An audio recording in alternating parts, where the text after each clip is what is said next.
Good morning, everyone. This is Thursday, April 20th, 2023. Welcome to the Board of Nursing. Right now, it's board meeting, the first half. We will be meeting on board business first today.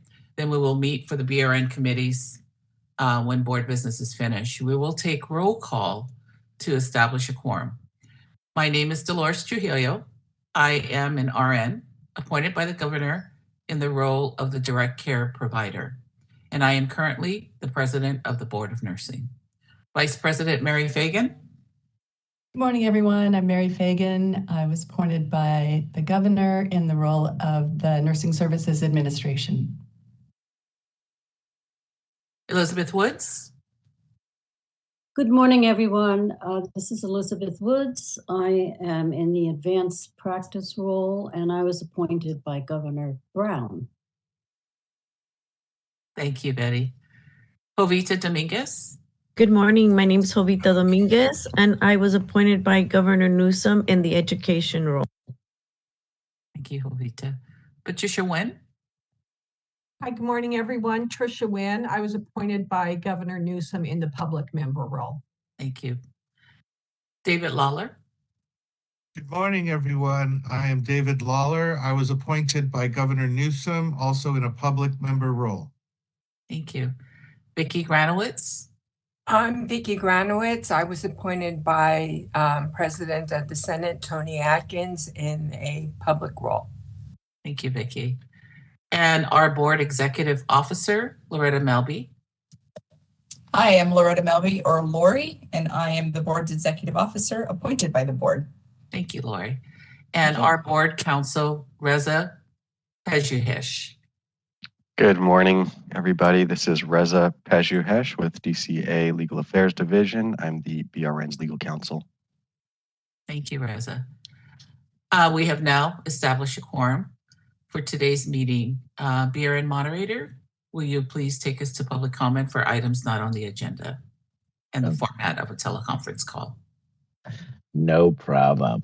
Good morning. This is the BRN moderator. I will be moderating the meeting. To facilitate public comment, we will be utilizing the WebEx question and answer feature. When the board reaches a point in the agenda at which public comment is appropriate, the question and answer feature will be turned on, and members of the public can indicate that they would like to make a comment by inserting the phrase, "I would like to make a comment," in the question box, which is typically in the lower right of your screen. I will then call on the individual and unmute their microphone. The individual will have 2 minutes to make their comments. I will not give a warning as your time approaches. I will mute your microphone and will announce that your time has exceeded the time allotted. I will then proceed to the next member of the public who has a comment. Please note that the question and answer feature is being used only as a means for members of the public to represent that they would like to make a verbal comment. When your turn comes, you will be prompted to unmute. If your question can be answered by the board, if your question can be answered, the board will respond accordingly. When making your comment, speak about anything you believe is important for the members to know. Remember, board members cannot address any item on the agenda. Cannot address any item not on the agenda. Items not on the agenda at that moment, items that you would like to add to a future meeting, or items that will be discussed later on in the agenda will be discussed at their correct times during the meeting. I will provide a brief reminder of this approach at the start of each public comment item. Finally, when board members or BRN staff are not speaking, I would like to remind them to mute their microphone. If I detect background noise during the meeting as a result of unmuted microphones, I will mute the microphones accordingly. Thank you.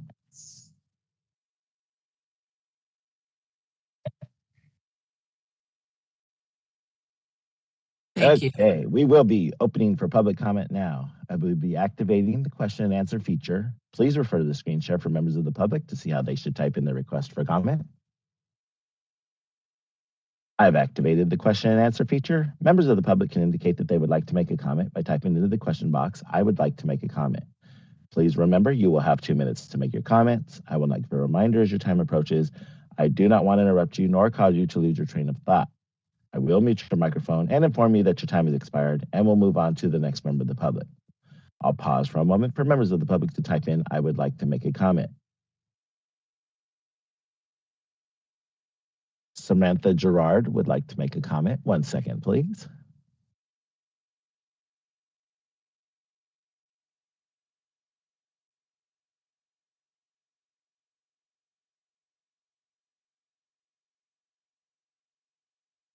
Hello, good morning. Good morning to everybody. Thank you so much for your time this morning. Just a quick housekeeping. I clicked on the agenda for for AB 1292, and it actually links to a different bill. It links up to AB 1028, the reporting of crime. So I apologize for that, but I clicked on it and it didn't show up for me. It went to a different link. So I wanted to let you know. Thank you so much. I appreciate it and I understand the time limit. My comment is going to be made specifically related to the distance education and health professions and facilities adverse actions based on other states' law that are being proposed. And I am at Southwestern Community College. We are located near the southernmost border of California and Baja California. Samantha, since you're commenting on a bill, we actually have to wait until we get to the legislative items. So if you're just doing like a public comment right now for things that are not on the agenda, that's when this portion is.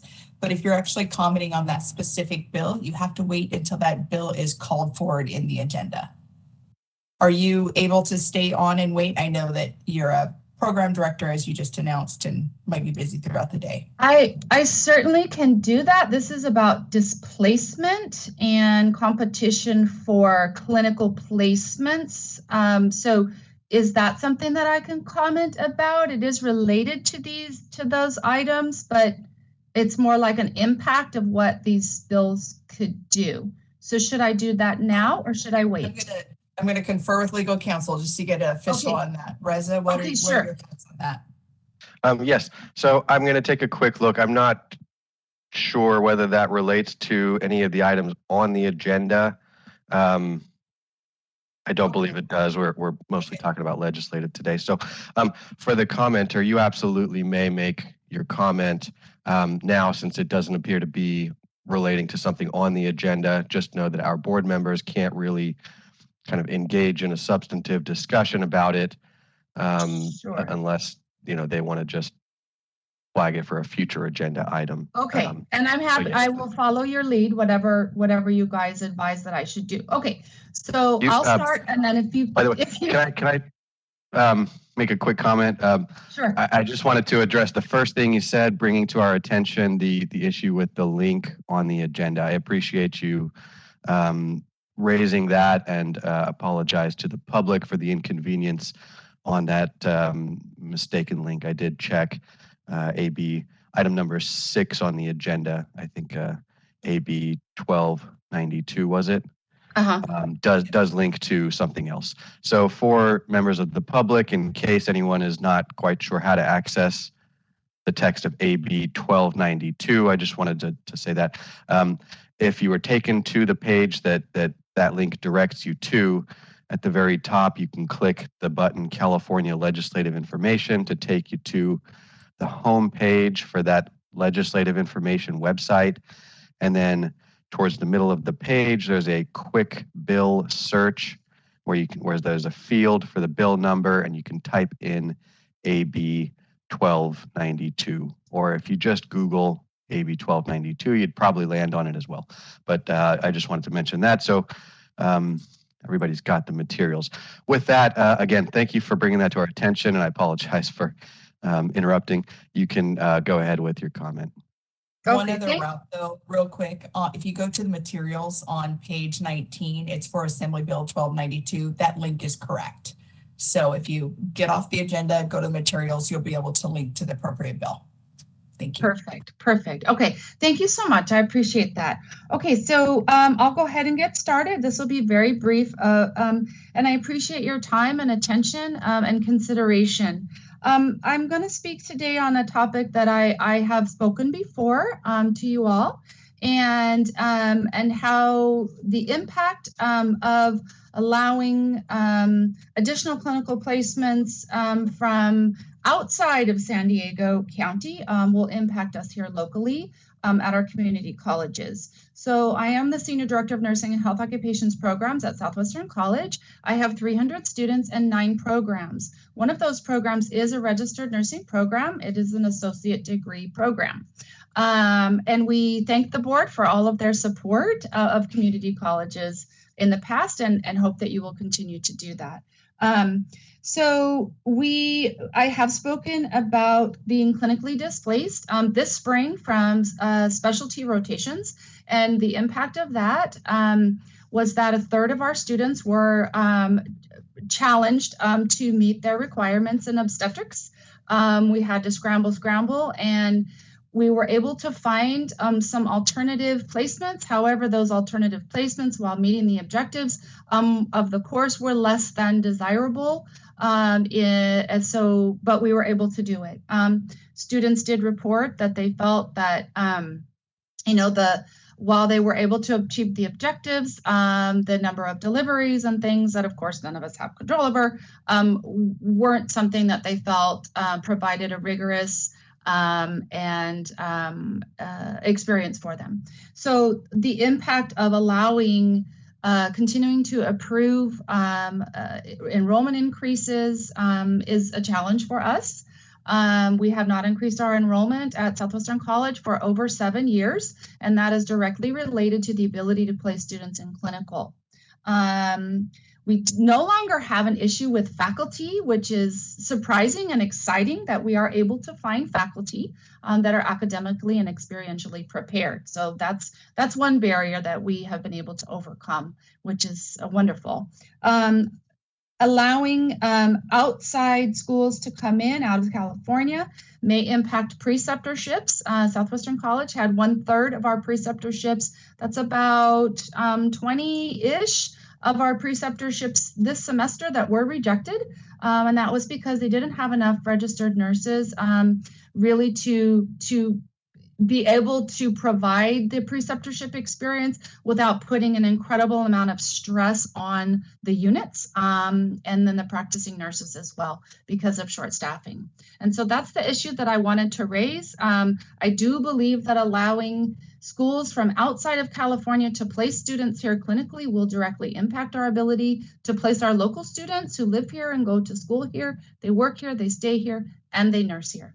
And that's the end of my public comments. And I thank you for listening, and I appreciate any consideration that you have. Thank you so much. Thank you for your comment. Dr. Janisha Jenkins would like to make a comment. 1 second, please.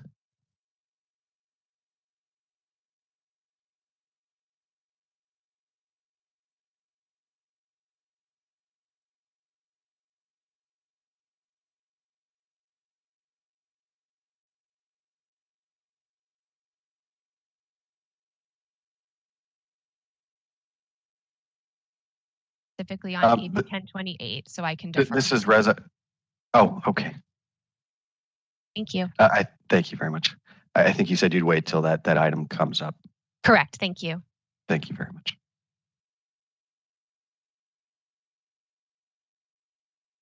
Thank you.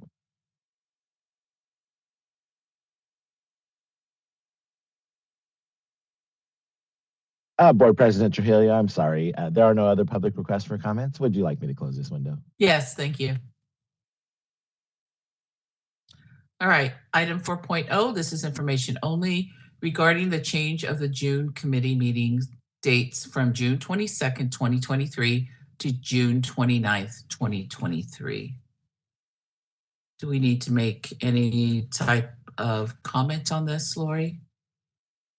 I can just make a comment that when we were arranging for staff support for the upcoming meeting, we did notice that some key individuals were not going to be available. So we met with the admin committee and asked if that change was okay. You guys confirmed it.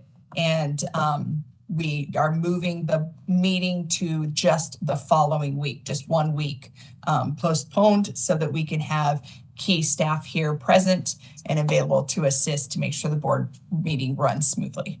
So thank you guys for your flexibility.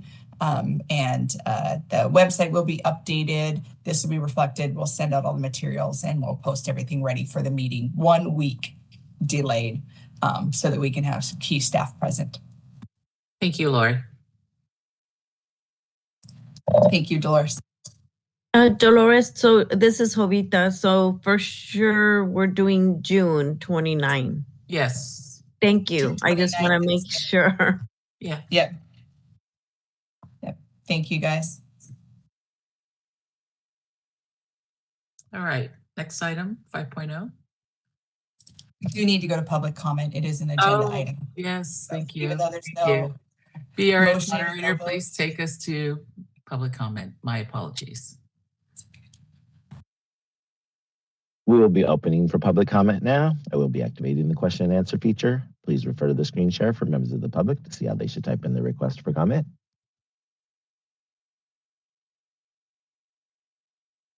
I've activated the question and answer feature. Members of the public can indicate that they would like to make a comment by typing into the question box, "I would like to make a comment." Please remember, you will have 2 minutes to make your comments. I will not give a reminder as your time approaches. I do not want to interrupt you nor cause you to lose your train of thought. I will mute your microphone and inform you that your time has expired, and we'll move on to the next member of the public. I'll pause for a moment for members of the public to type in, "I would like to make a comment."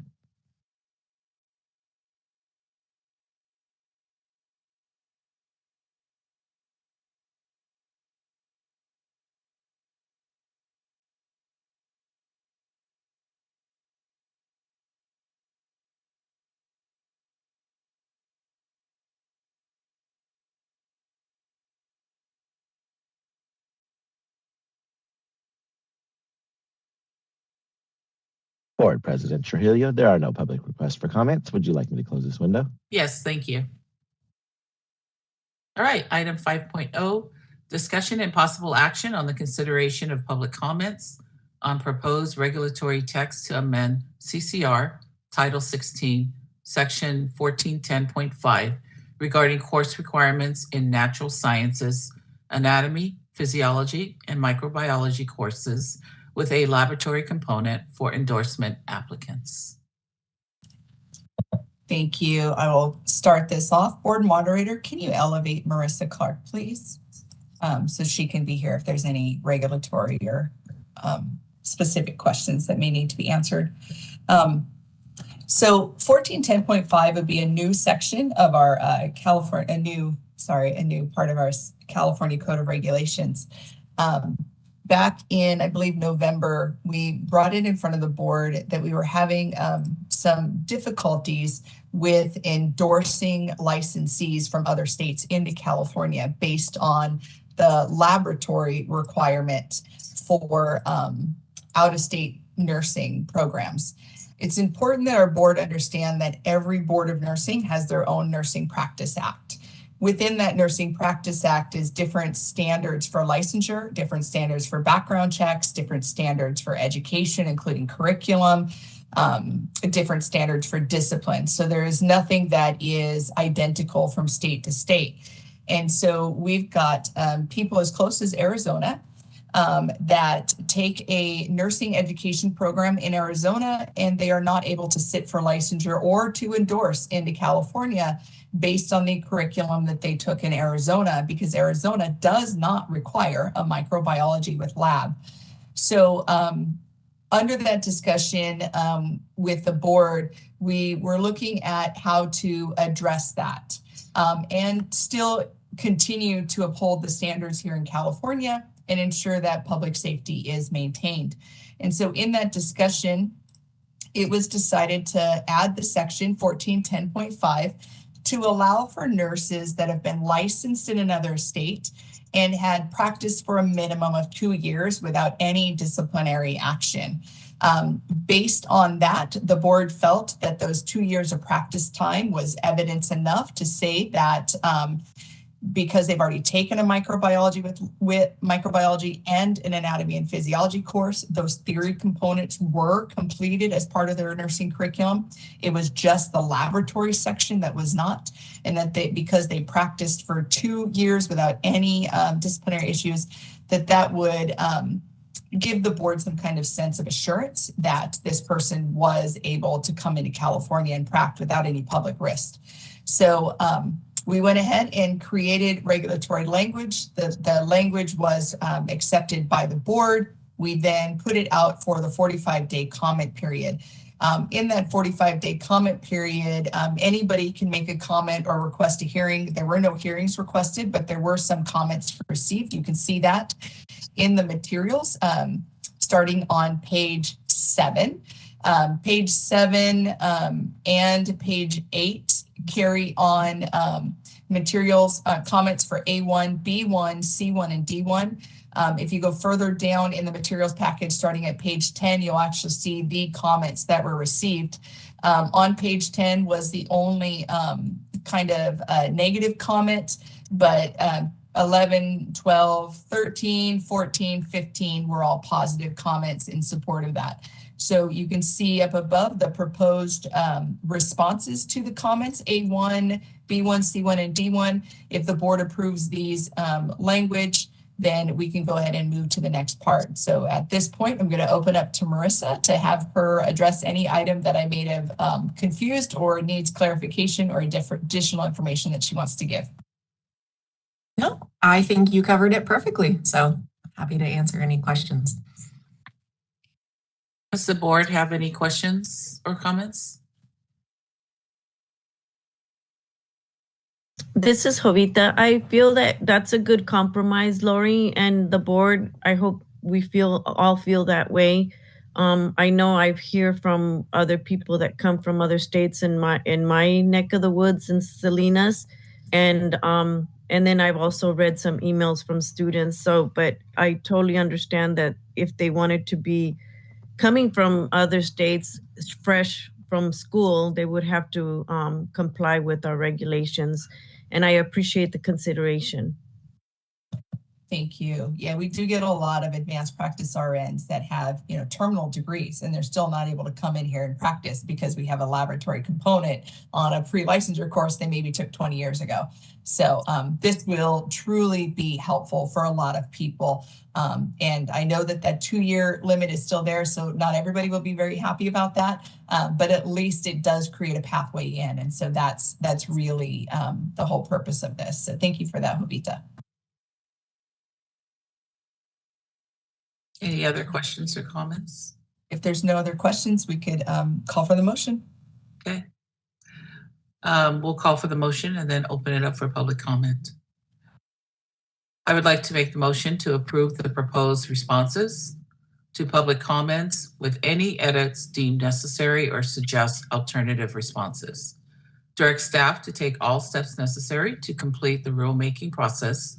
Authorize the executive officer to make any technical or non-substantive changes to the proposed regulation and adopt the proposed regulation either as described in the proposed text or with any potential amendments if no relevant adverse comments are received within a modified text comment period. I'll second that motion. Can I make a clarification? You kind of read the motion and it says any edits deemed necessary or suggest alternative responses. I'm understanding that there are no alternative responses, so we can kind of strike that from the motion. Okay. Would you like me? Okay. Correct. And You don't need to restate it. I just want to be clear, having heard no alternative responses that the board members proposed. Sure, we can strike it. Yeah. Okay. And who made the second? I assume that's agreeable. I think that was Tricia, wasn't it? Tricia, yes. Yeah. Thank you. Thank you. All right. BRN moderator, can we open it up for public comment, please? We will be opening for public comment now. I will be activating the question and answer feature. Please refer to the screen share for members of the public to see how they should type in their request for comment. I've activated the question and answer feature. Members of the public can indicate that they would like to make a comment by typing into the question box, "I would like to make a comment." Please remember, you will have 2 minutes to make your comments. I will not give a reminder as your time approaches. I do not want to interrupt you nor cause you to lose your train of thought. I will mute your microphone and inform you that your time has expired, and we'll move on to the next member of the public. I'll pause for a moment for members of the public to type in, "I would like to make a comment."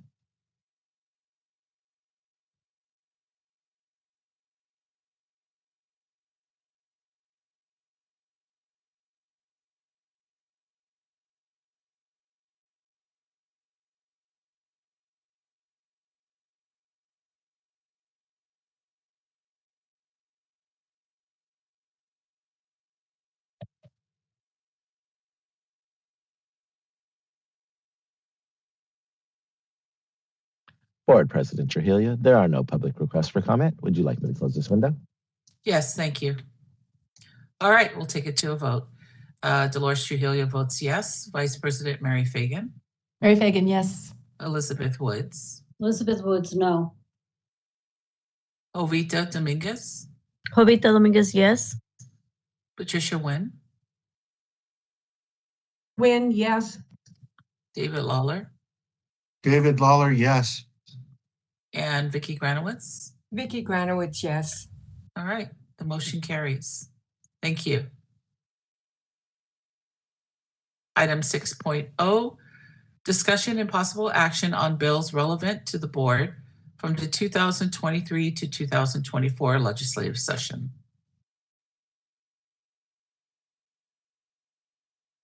Marissa? Yep. Thank you. Good morning, everyone. And I just wanted, apologies for the links. We think there was a little just formatting wonkiness when it transitioned from Word to PDF.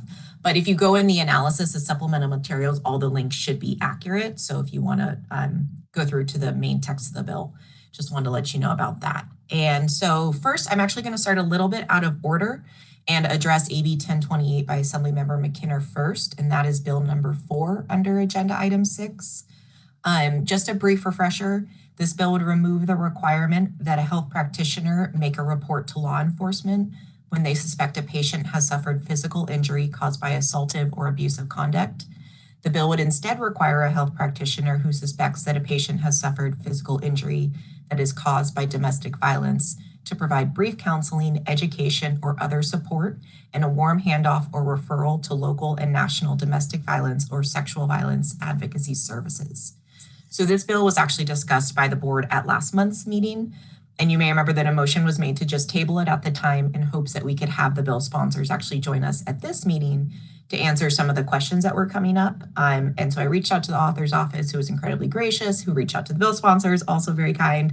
And so we have a few representatives joining us here today.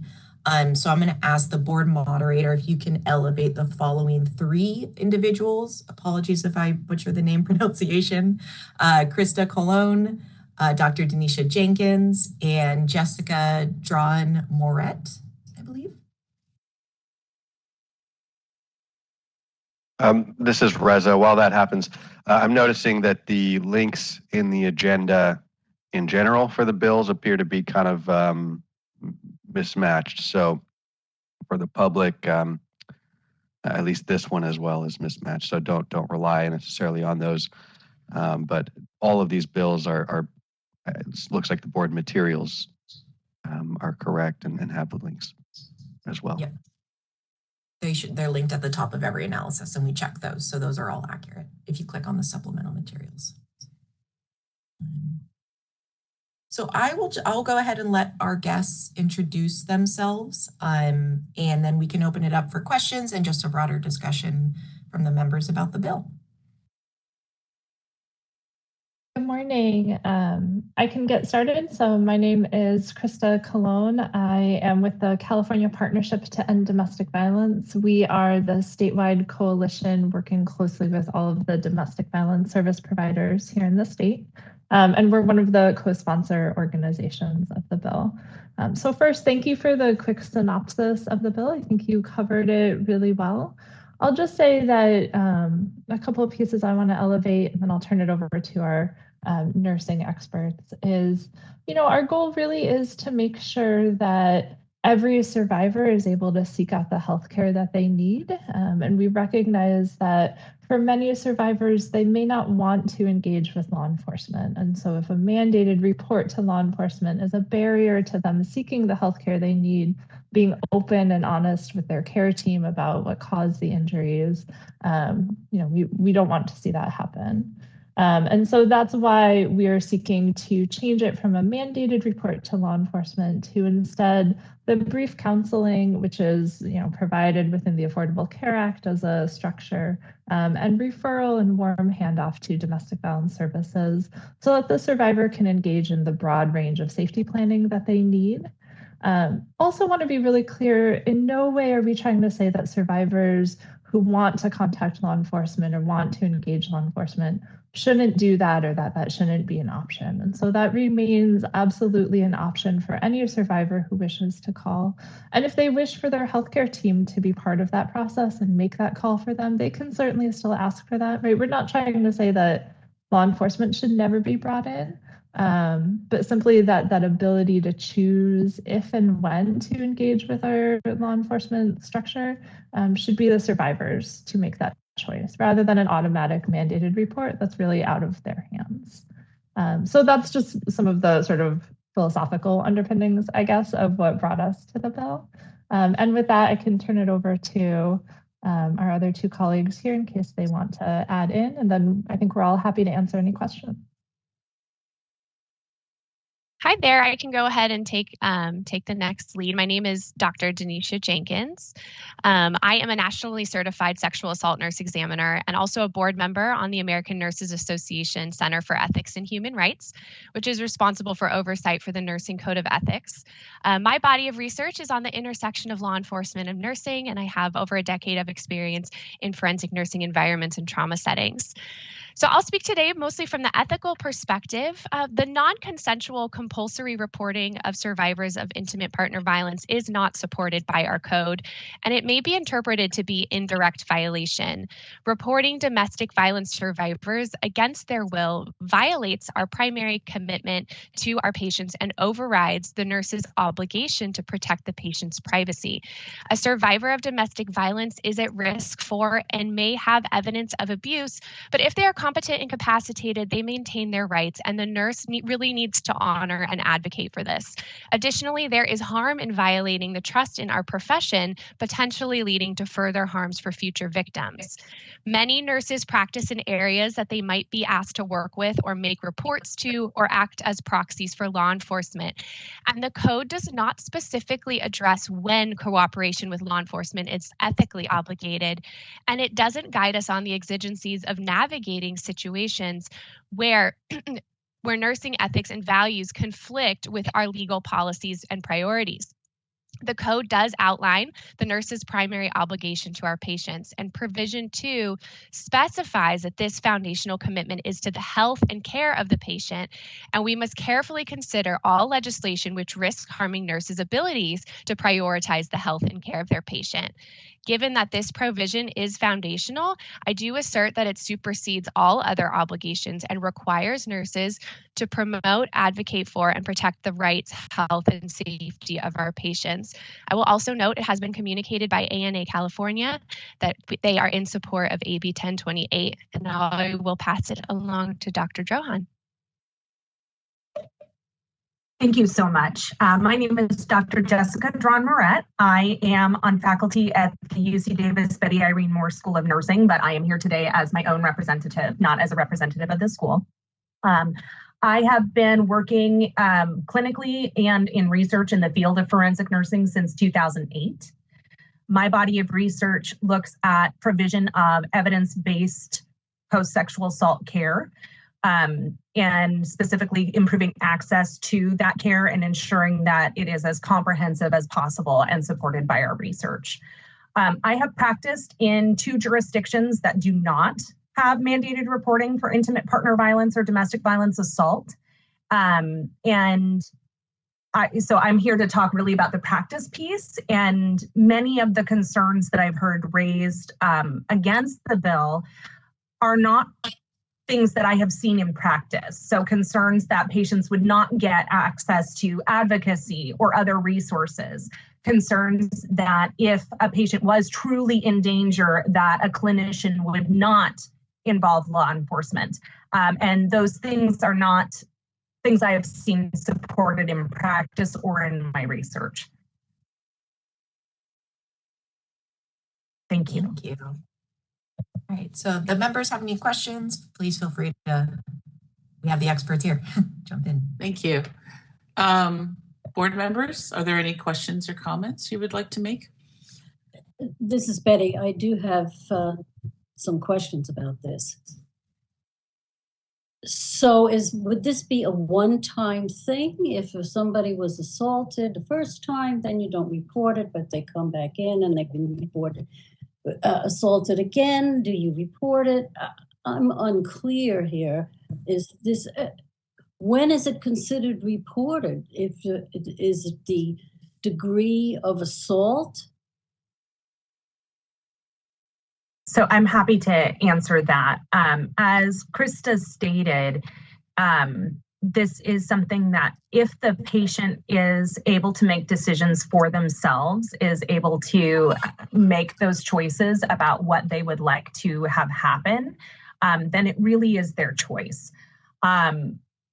However, my understanding is that if I am concerned that this person is in imminent danger of harm, I am still able to call the police on their behalf due to that concern. So it is kind of a nice middle ground. From the literature, we know, and from experience, we know that patients may seek healthcare multiple times before they are ready to take any action, like reporting to the police or seeking a restraining order, or any of the options they have available to them when interacting with law enforcement. The benefit of healthcare and healthcare providers remaining a safe and trusted place is that they can be building the documentation and evidence of a pattern of behavior that then benefits the patient when they are ready, when they are in a place that they are choosing to interact with the legal system and moving forward. As it stands now, we may have somebody who has experienced a life-threatening assault who decides not to seek healthcare because they are not ready to interact with law enforcement. And that is, in my opinion, a travesty because they need that life-saving care and are choosing not to get it because they are afraid of the consequences if they do have to speak to law enforcement. This is Reza. The piece about if the individual is in imminent threat, I just wanted to clarify. It looks like that is still kind of a permissive reporting rather than a mandatory, or at the patient's request, the provider can also report. That's correct. So assault is usually a crime. If this is not reported, are we doing a disservice to the public by not reporting it?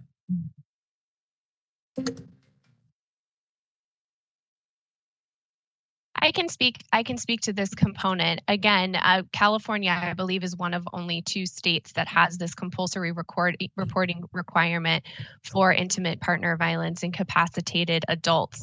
We have to take an ethical look at what is nurses' role in acting as an arm of law enforcement in this space. And again, our primary obligation is to provide for care and safety for our patient.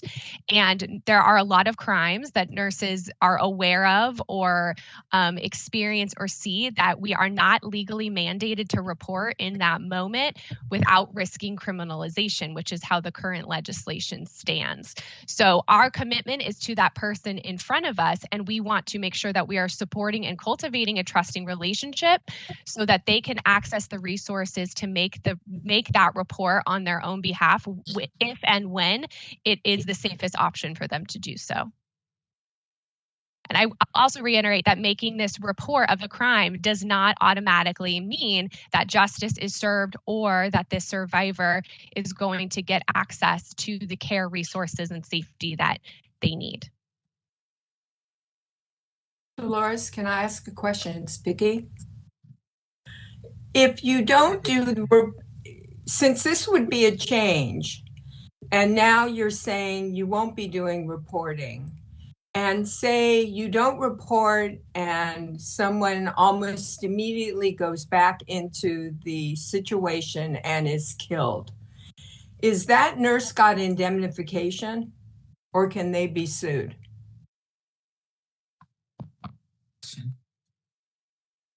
I'm not a legal expert, and I always say that anyone can be sued for anything at any time. We know that, right? But what I want to clarify is making this police report does not mean that that person will not directly go back into that environment anyways. I the report does not prevent that. I understand that part, but you're making a change from where somebody makes report to not make report. And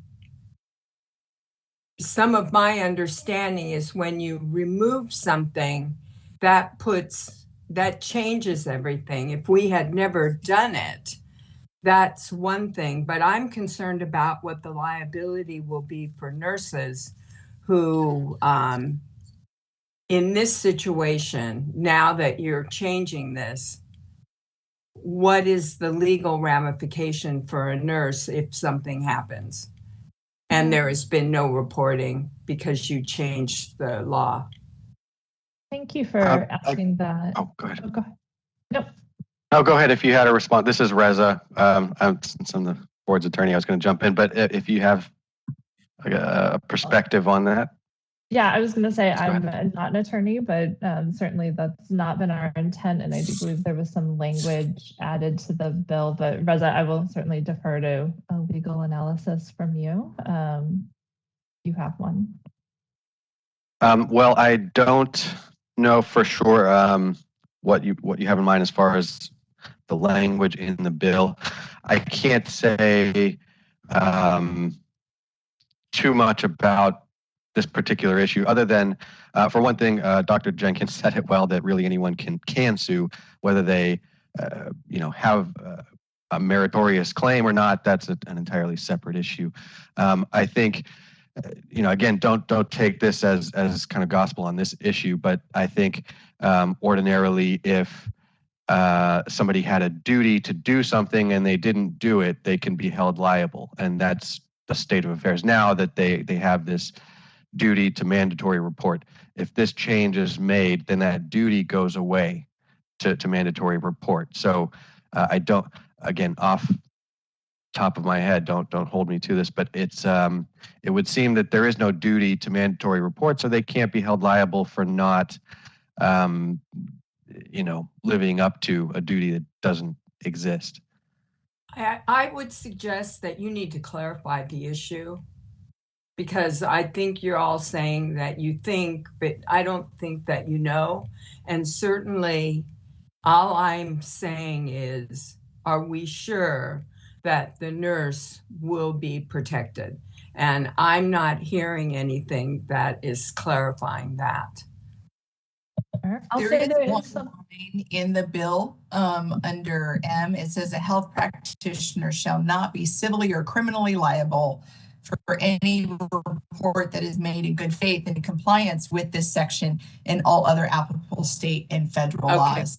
So there is one line that calls it out. If you make a report and something happens, and the way the law is written, it actually removes the requirement to make a point or a report. So then they wouldn't be liable if they don't make a report. They wouldn't be liable if they do make a report. But Reza, I did have one question. I know that we had a case that we had reviewed where a person was aware of a crime, didn't report it. That person that committed the crime before actually got convicted, and it was noticed that that nurse knew about it. And that nurse was brought up on discipline because they knew that a crime had been committed, even though they didn't commit it. They were still disciplined because they knew it and did not report. Would that have a similar effect in this case, or would these statements and this now non-duty to report be in lieu of that, so they wouldn't be possibly put into through our enforcement process later on? That's kind of hard to answer, to be honest, because if the case that you're describing was based on a failure to mandatory report where they were obligated to do that, then this would kind of pull that type of a case out of the disciplinary system.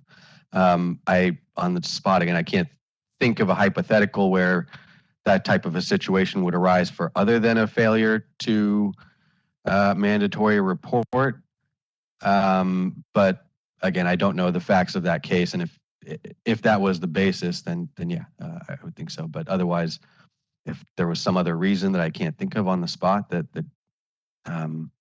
underlied the reason for discipline there. Yeah, it was a mandated report issue. It was outside of work. So I just wasn't sure if this was going to grow outside of work as well. If they're no longer mandated reporters for outside of work, that's something that RNs have, because they're always an RN license, whether they're at work or not. They've always had this requirement for mandated reporting. And so this was an incident where they were aware of a sexual assault that occurred from a family member. They did not report it. That family member was later prosecuted, and the nurse, because they were aware of it, was then disciplined later because they did not mandate report. And that was not related to work. And so my concern is this only on duty, or is this off duty? Is this at work? Is this not at work? How far reaching does this removal of reporting go now that it looks like we're only talking about the mandated reporting requirements for people while they're at employment? We're not addressing the mandated reporting requirements of a nurse just in their day-to-day. So I was just wanting a little further clarification on that. This is Go ahead, This is Reza. Reza. I'll say for my part, I can't go into too much detail, Lori. I didn't really study the details of mandatory reporting in preparation for the discussion of this bill. I think my understanding is that it removes the mandatory reporting requirement, whatever it currently is, whether it currently extends to off duty or whether it's, whatever it currently is, this lifts that duty. And it allows permissive reporting when imminent threat is present. But again, I can't say for sure. I can try to look into that in a few minutes if you'd like. But that's, again, I'm at a disadvantage because I didn't anticipate that much depth into this discussion on what. That's okay, current. Reza. I appreciate that. That's actually why the board, when we last met, asked for representatives to come forward, because this bill, it has so many questions in it. There's concerns, last year this bill was in front of us. We opposed as a board. This year, our board members mentioned that, they are learning and becoming aware of the other side now and may be able to consider a change. So the request to have the representatives here is fairly abnormal, but we did go ahead and arrange that so that these questions can be asked and hopefully we can get some answers. One of the other questions that I had just on process, if you look at section 11163.3, there is a section in there under G, where is it at? I apologize. The one that would be, I'm completely wrong on that number. I'm trying desperately to find it again. There we go. 11160 actually. And there was a listing under D1, D1 through 23, where it talks about murder, manslaughter, mayhem, aggravated mayhem, torture, assault, etc. And this section is proposed to sunset January 1, 2025, and the new section would start up January 1, 2025.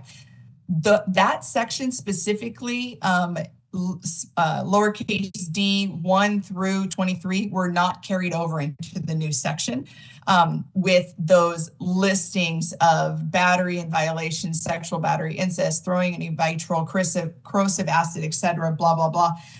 All the way through was not carried on to the new section. So I was wondering what the purpose of that was for removing those specific requirements. I can speak to that.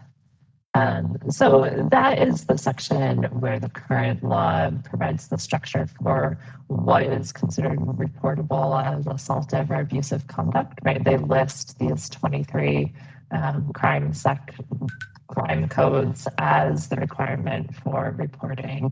And so with the update that will go into effect in January of 2025, we would eliminate the mandate for reporting of assaultive or abusive conduct. And so that's why they're I'm having difficulty understanding you, Krista.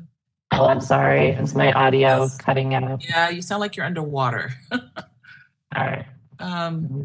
Is there any way to change that and repeat what you just said? Yeah. So I guess my further question with that is, because reporting can still happen, and so we would be reporting for pediatrics, vulnerable adults, elderly adults. We can also report for anybody truly that we feel that is in imminent danger. Why would we remove those explanations of what could be considered a crime that we would report if the nurse did their assessment and chose that reporting was still necessary? Sure. And I don't know if the audio is any better. Hopefully, better. Okay. Well, good. I'm glad I'm no longer underwater. I think part of what you're naming is what I was going to say is that many of these code sections are still covered under other reporting requirements, right? So child abuse reporting is mandated under other code sections, elder abuse reporting, right? If a homicide has occurred and a patient has died, right? There are other reporting mechanisms in place. And so the focus on eliminating this definition of assaultive and abusive conduct, we felt like we could make that change while not disrupting many of the other places where mandatory reporting in different contexts still lives for healthcare practitioners. And this does affect all healthcare practitioners. So this would be a physician could not mandate report in this incident. A nurse would not be a mandated reporter in this incident. Et cetera, et cetera. Is that correct? That's correct. Okay. Yeah, this isn't specific to nursing. Okay, and then I did have one additional question. Because we would still be reporting for pediatrics, vulnerable adults, and elderly, what if the pediatric, vulnerable adult, and elderly were involved in domestic violence? Because this does specifically address domestic violence, but in my nursing career, I've seen pediatric patients under 18, definitely part of domestic violence and intimate partner crime. I've also seen vulnerable, vulnerable adults as well as elderly adults involved in domestic violence. And so I'm just confused with like the overlap of that. Does that cause any legal issues for that? Yeah, absolutely. That's a great question.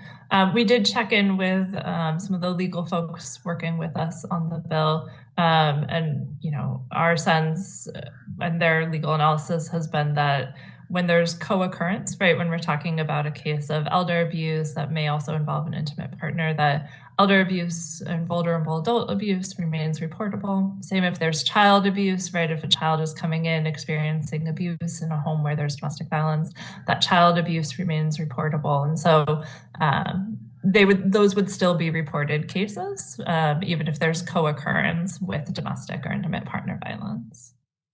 So would there be less charges? Would we not bring up a domestic violence charge if there was like, intimate partner violence with a 17-year-old? Not that they're experiencing domestic violence at home, but that they are in a partnership that is violent toward them.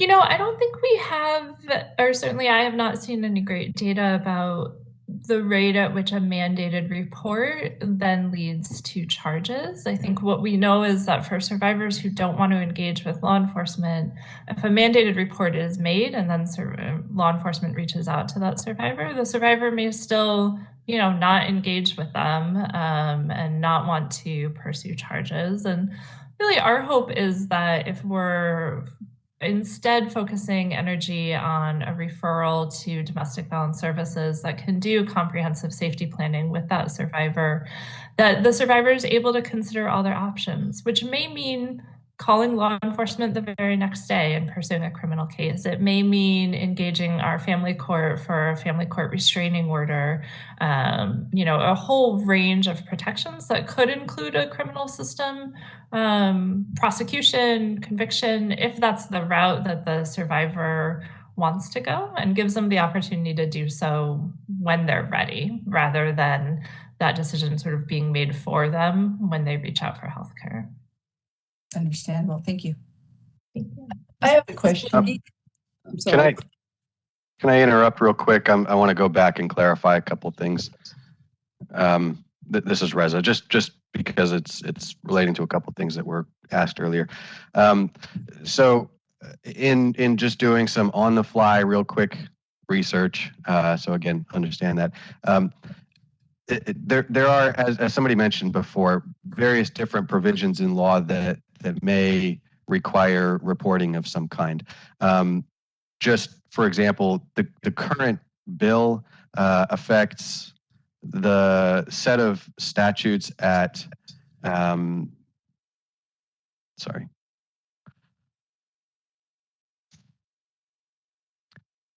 Penal Code 11160 at SEC. So that's Article 2.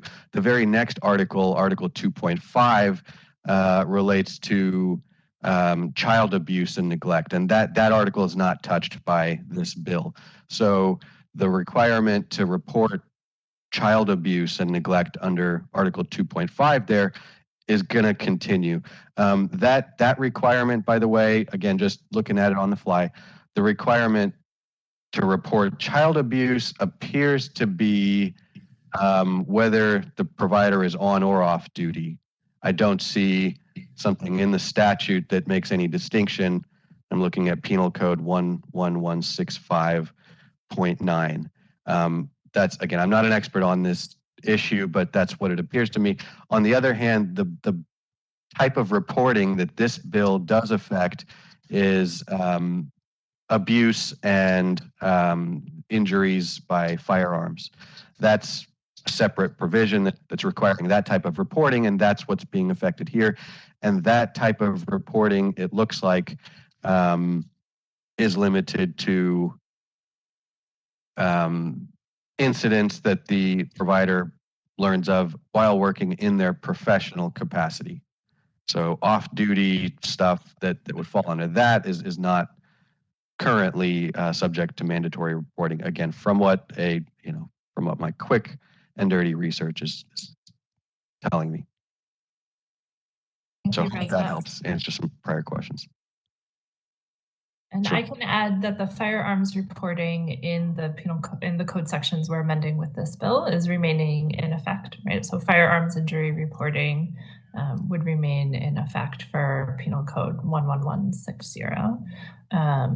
And the language in this code section, which we're not changing, refers to a health practitioner who in their professional capacity or within the scope of their employment provides medical services for a physical condition to a patient. So I think it's really focused on injuries they are treating in their professional capacity. The off-duty question was a new one for me, so we can certainly look into that more. But my understanding has always been that this code section is really focused on those injuries treated within their professional on-duty capacity and not off-duty. Thank you. I have a question. You mentioned that California and only one other state have this mandated reporter requirement for domestic abuse. Is there any objective data that speaks to the outcomes of domestic abuse in states that don't have mandated reporting as opposed to California and the other state? I'm sorry, what kind of outcomes are you interested in? Outcomes for in terms of the person who was abused, like any, that did they suffer abuse again? Did they, were they murdered, right? Any data like that? Gosh, that's Get out a of the really good relationship, question. right? Yeah. Yeah. I don't think I've ever seen sort of comparative data of survivor outcomes necessarily state by state. I've seen some data around domestic violence, homicide rates and levels, which can vary widely even here in California, right, from city to city and community to community. But, certainly, I don't think I've seen a state-by-state comparison. I also, when I think about outcomes for survivors, there's so much that goes into that, right? Their housing outcomes, their economic stability. I'm not sure I've seen a state-by-state comparative. Clearly, it's your belief that the outcomes would be better, right? From your professional practice or experience. So again, thinking about which outcomes we're talking about. So outcomes of patients feeling empowered to make decisions for themselves would definitely be something I would expect to be improved. I think one of the biggest concerns I have is many intimate partner violence assaults involve strangulation, and strangulation is very serious and can lead what happens with the tissues, the swelling, that kind of thing can not show up for 48 to even 72 hours later. And so my concern is we have people who are walking around with strangulation injuries, traumatic brain injury from lack of oxygen to the brain, and are terrified of coming and getting the help that they know that they need because they are not ready to interact with law enforcement. We have a significant immigrant population that is very, very concerned about any kind of interaction with the legal system. And so we have people and we don't have good data because the conversations that are being had about this are not being had openly because it's very much fear-based. But my understanding from colleagues in advocacy is we have a lot of people who are walking around with very serious injuries that have not received health care because they are terrified of the implications to their lives by interacting with the legal system. And that's, as a clinician, I want those people to get healthcare. We want to get images of the soft tissue injuries. We want them to know, here's the things you need to look for that could be life-threatening. We'd like to observe you for a little while to make sure that those things are okay. And none of those conversations can happen if patients don't come in to get care. And in addition to their healthcare outcomes, which thank you, that was a perfect summary, we also want to make sure survivors are connected to the whole range of services that they need. And so connecting them through a warm referral and handoff to programs that can help them with their housing needs, can help with facilitating a restraining order to keep the abusive person away from them and their children, can help walk them through future legal proceedings, all of the economic needs, the counseling and mental health needs that they may have, can be really powerful. And under the current system, certainly we hope that's already happening and that many of your practices already have those connections with programs. But the mandated report to law enforcement, one of the things I'll say we also work hard with law enforcement to do is make sure they're providing information about those resources to programs, because we recognize that the criminal system alone would never fully address the whole range of needs for survivors. So our hope is that this will enable more survivors to access the healthcare they need, be open and honest with their healthcare providers about what's causing the injuries they're experiencing, and connect them with the whole range of services they need, which can still include our criminal system if and when they choose so. If I could also add in terms of outcomes data, there is literature to support when investigating survivors' experience with compulsory reporting, that they are overwhelmingly reporting that they perceive that the compulsory report worsened their circumstances, and they felt that it was a hindrance in their ability to find safety because of how that process plays out. And we can, I'm sure Krista or any of us can send you the bibliography of research to that regard. Is there any, sorry, Tricia, go ahead. Well, I just have a couple of comments. First of all, Lori and Marissa, I really want to thank you for bringing experts into this conversation. So I opposed the bill last year when it was introduced.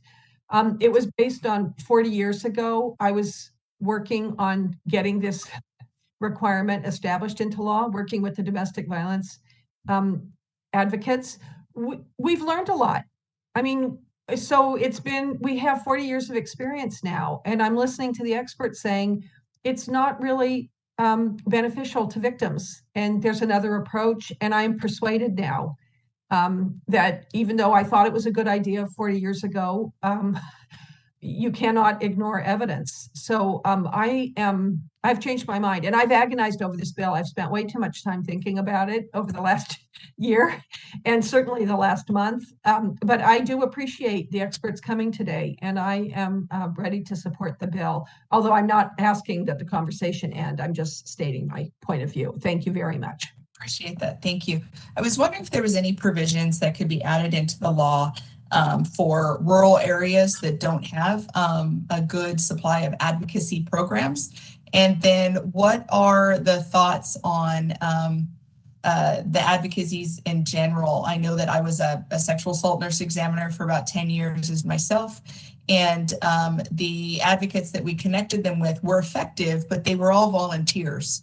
And so I was wondering if there was anything that could be that was discussed when looking at this bill on whether or not there were training mandates for the advocates that get the referrals to alternatives for if advocates were not available, or if advocacy programs were not readily available and accessible in some of our more rural areas. Yeah, thank you. And I will address all those questions.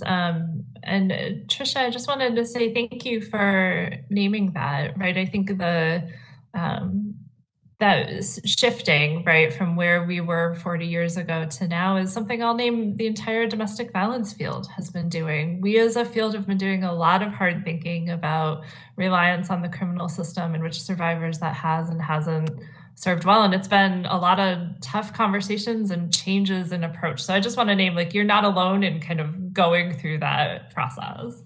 And then thank you so much for naming the question about rural communities. So a couple pieces in the bill already. We include language that the referral and warm handoff can be made to local services or to national advocacy services. So for example, the National Domestic Violence Hotline, recognizing that in some of our communities, right, the local programs are few and far between and are not necessarily nearby, or may not be a great option, right, in our rural communities that are such small, close-knit communities that may not feel like a safe place. So we have tried to address that by allowing referrals to national organizations. Also to the question of whether or not advocates are immediately available. So the domestic violence programs do typically operate 24/7 hotlines, so a crisis advocate should always be available. But I think we're going to add in some language to clarify that when needed, the referral can be made via email, right, if they're not able to connect with the advocate directly via phone. And then the struggle of, volunteers is real, right? Programs do rely on volunteers, especially to maintain 24/7 coverage. But all program staff and volunteers at domestic violence programs are required to complete a 40-hour training to become certified domestic violence counselors. And for sexual assault programs, they usually do a dual training, which totals to about 65 hours to provide those advocates with training. And I do know that the sort of response to medical hospital callouts is a piece of the training that both groups of staff and volunteers receive. And then just more broadly, you know, we continue to try to get more funding for the field so they can rely more on paid staff than volunteers, but it is a constant struggle to fully fund our programs in the way that we would like, but that's the other part of my job. I was going to say, this is Vicki Granowitz, that volunteers are actually more helpful a lot of times than professionals because they tend to be more real in a lot of ways. Talking as a former psychotherapist myself, who use volunteers a lot, because I worked in the whole area of child abuse and sexual assault and domestic violence. The two things I was wondering is the language in the bill talks about protecting reporters who make reports. I'm wondering if there's some language that can be added about protecting people who don't make reports. That may sound odd, and yes, anybody can sue over anything, but it might be advantageous to have some language about that. The other thing, I know that it's always an issue of budgets, but there should be something in here about trying to keep track of what you don't report and see if there's any way to track some of that if they come back later. There's some language in here at the bottom of the bill where they talk about incident reporting. But it would be helpful if there would be a way to try to track something to see if, I mean, we sort of ran into doing this, and I remember when we all thought it was a great idea, and obviously it didn't turn out to be such a great idea, but it would help if we could document that this is working better so we don't keep flipping back and forth. Anyways. Yeah, I will definitely bring back to our co-sponsor group the idea of clarifying that liability language to ensure that people who don't report, because they're not mandated to report in those cases, are protected from liability and can share that. And we'll also offer up, I know that some folks here have our contact info. If there's specific language that you all would want to propose, we're always open to that, right? And we'll talk with the author's office and the rest of the co-sponsors, but I know Assemblymember McKinner's office is certainly open to reviewing any proposed language that comes. And then the reporting and tracking piece, I think, is really interesting. You know, I think we want to be mindful about how much data we ask folks to collect, and then just thinking through, like, how would we track that data? How would we report it? But as a person who loves data, I'm very interested in that. So I'll give it more thought. I don't have an immediate sort of answer about what or how that would look like. Neither do I.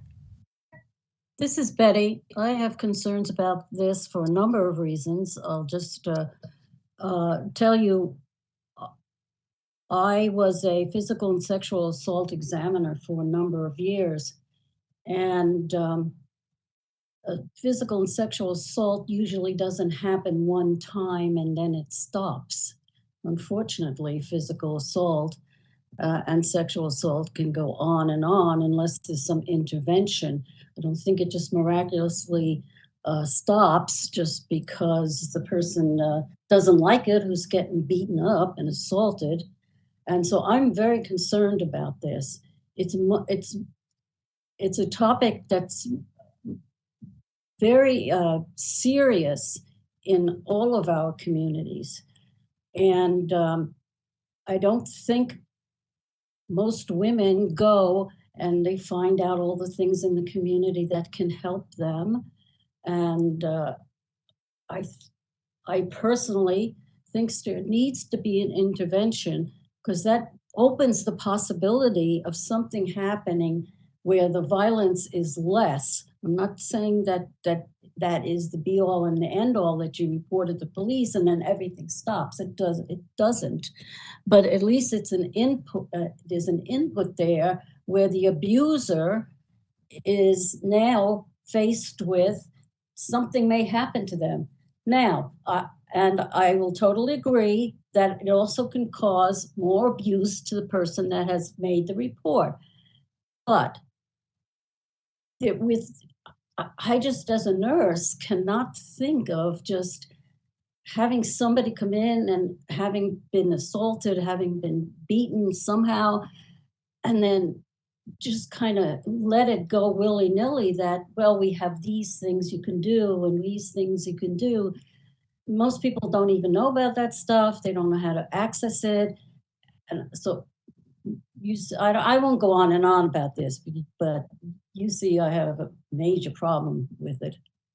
I don't want to, and my focus is not so much whether the nurse that gets sued and that. I'm concerned about the patient who's getting beaten up or getting assaulted in any way, that is going to continue. So that's my 2 cents about it. I had a May I have couple an of things. opportunity to address Yes.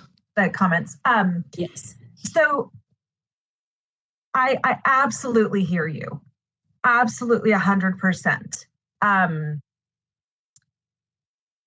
There is, so I think my question back would be, does it have to be a mandated report to law enforcement that is the intervention to help that person, that patient who's in front of you, move forward in a way that enhances their safety? Of course, that's not the only way.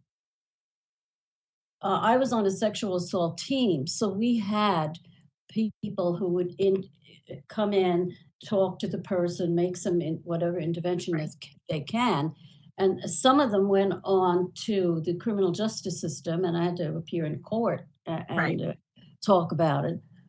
I am just completely against eliminating any type of good documentation of what happened to this person, because usually there's a lot more that has happened to this person. And maybe you have a chance to deal with it when they come in, and if you can talk to them separately, they reveal a lot of things that happens and the family is being abused. A family is abused. If it's one person abused, that whole family is abused. They may not be physically abused, but they have to witness the abuse. So I'm, and there's a lot of different interventions that can be done. I'm not saying that none of those interventions should be done. I'm just saying there needs to be some legal way to document this. And yes, sometimes it works for the better and sometimes it works for the worse. But if people are being abused, that abuse is not going to stop just because you don't report it. Right. And so in thinking through, sorry, phone was going off there. Agreed that abuse doesn't stop without a change. The documentation that is required to make a mandated report is minimal. Whereas the documentation that a clinician would make in the chart about the injuries, about the conversations that they've had with somebody, which is, the electronic health record, any kind of health record is a legal document, would include all of that. So from the documentation perspective, and, we've talked a little bit about how would that become available, tracking, that kind of thing. And I don't have the answers to that, but as a clinician who has practiced in jurisdictions that do not have mandated reporting, I would do a comprehensive assessment of the experiences that person had related to intimate partner violence. And from the family perspective, if I understand that a child under the age of 18 has been involved in any of these things, then yes, I'm making a mandated report there. But for the person who is of age and competent to make decisions for themselves, I am providing that documentation. I am, connecting them to advocacy, and in many cases, encouraging a report to law enforcement. But at the end of the day, it is that patient's choice whether they want to go down that route. And so I might see somebody, I have seen people more than once for new abusive events. And it may take somebody a couple of times. From the literature, we know that it takes people from 8 to 12 times of deciding to leave to actually leaving. And so we can, in the meantime, make sure that they're having comprehensive safety planning, that they're understanding what steps they need to take in order to leave safely when they are ready to leave. And so my view is all of that is empowering a patient to make those decisions for themselves, while also providing counseling about the level of danger they may be experiencing, and giving a very frank discussion to people that I truly believe are in danger. And again, there's still that exception that if I think somebody is in imminent danger of harm, I can make a report regardless of what the patient has chosen because of the concern for their life. And how would it be determined about what physical assault is that's going to be reported? Is it a black eye? Is it a broken nose? Is it, who knows? Could be anything. Who's going to determine that, and who's going to determine what's severe enough to actually have to be reported?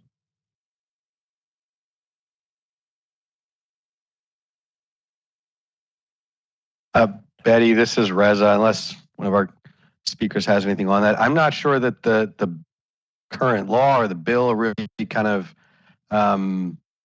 has any kind of a spectrum where there's at some point a trigger that triggers reporting. And I don't, at least under the bill, this type of reporting doesn't appear to be subject to that. The type of reporting that's currently subject to the law is described as, sorry, bear with me.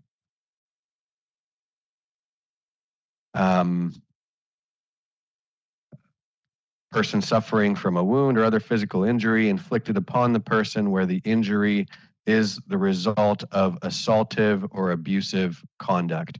So I guess there is, some kind of subjective threshold of what is, quote, assaultive or abusive conduct. But, I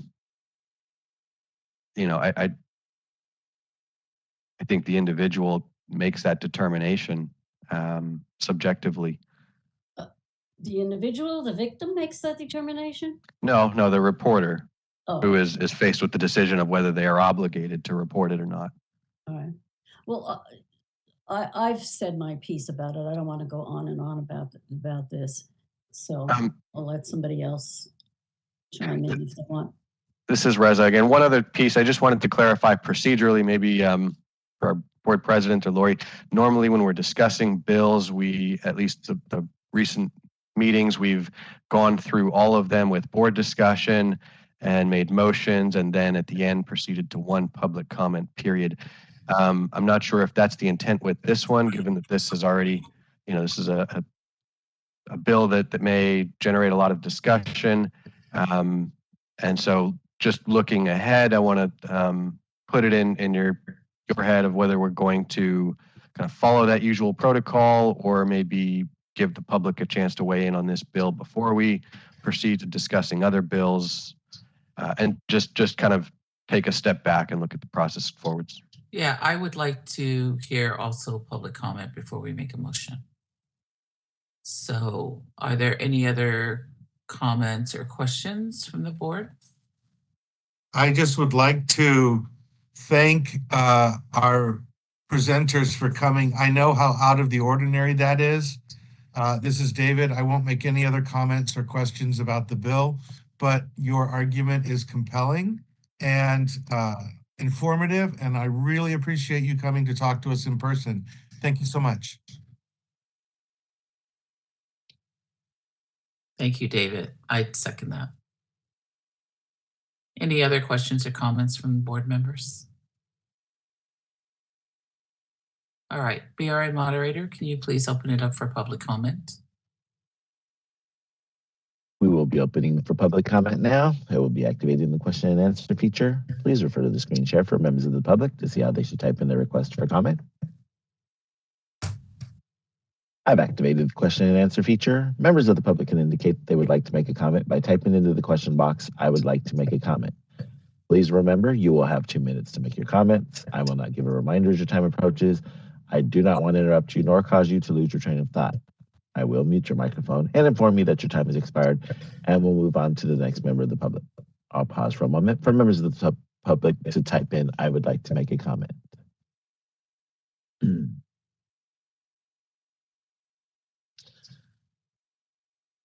Sierra Shepherd would like to make a comment. 1 second, please.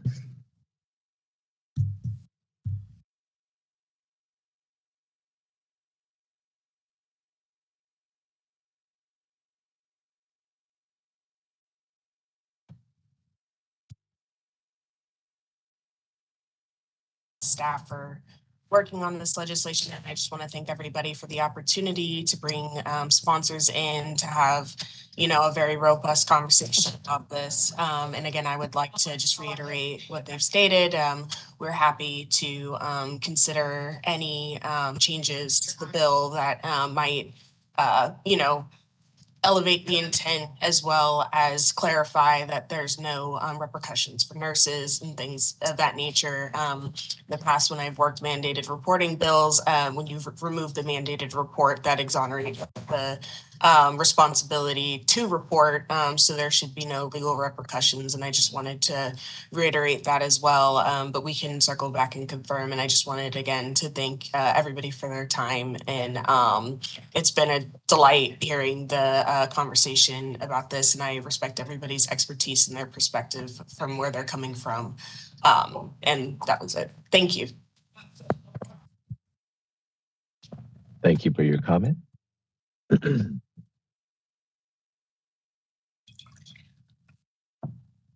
Kathy Hughes would like to make a comment. 1 second, please.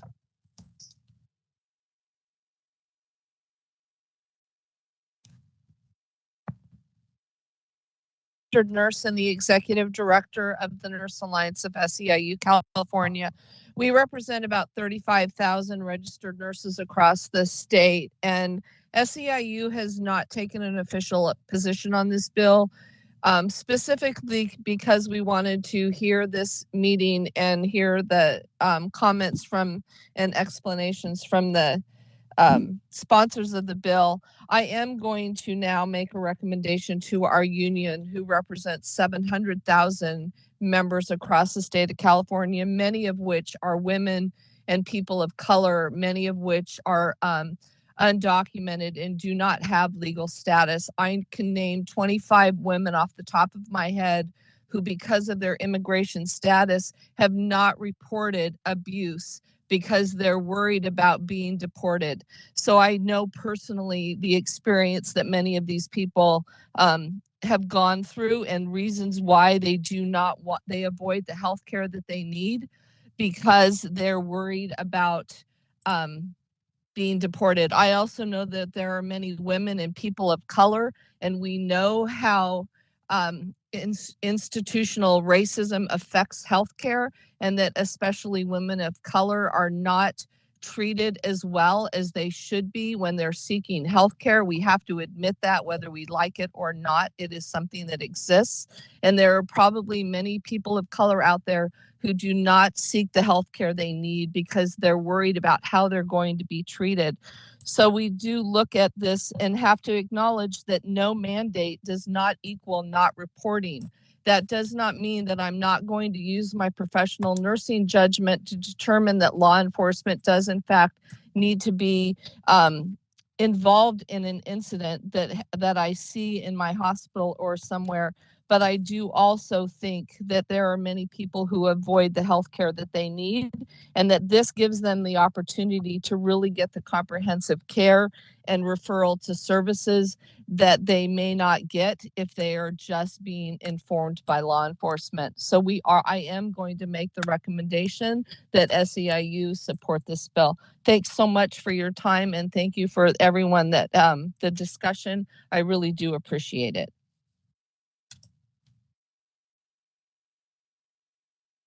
Thank you for your comment. Laura Starr would like to make a comment. 1 second, please.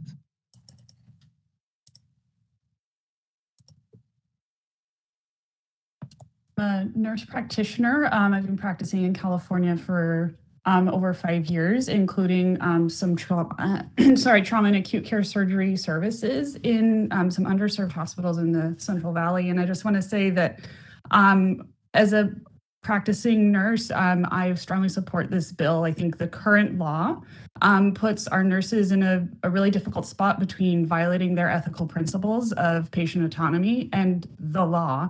And so we're putting good ethical nurses at risk of disciplinary action. And furthermore, a patient who's experiencing domestic violence, choosing to leave is an incredibly dangerous time. It puts them at risk of escalating violence, and only they can choose when the safest time to do that is. And so the current mandate to report to law enforcement does not protect patients. It does not protect nurses, and we should definitely change the law. So thank you everyone for discussing this. And I just want to say that as a practicing nurse who's taking care of these patients, I would strongly support changing the law. Thank you for your comment. Gita would like to make a comment. 1 second, please.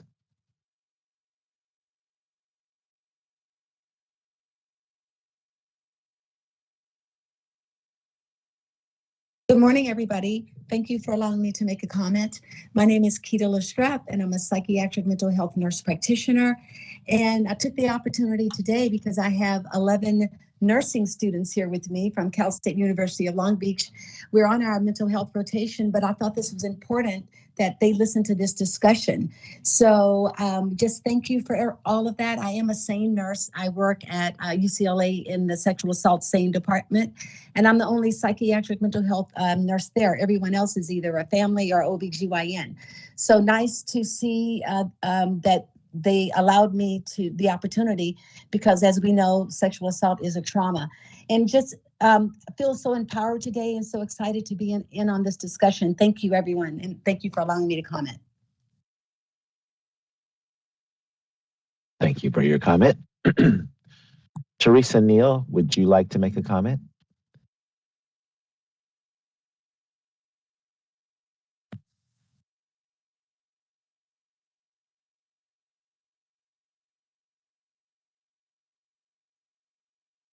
Board President Trujillo, there are no other public requests for comments. Would you like me to close this one down? Laura Starr, is she commenting? She did. She spoke. Okay. And Teresa Neal is not trying to get on and can't get on? She did not respond. Let me try it one more time.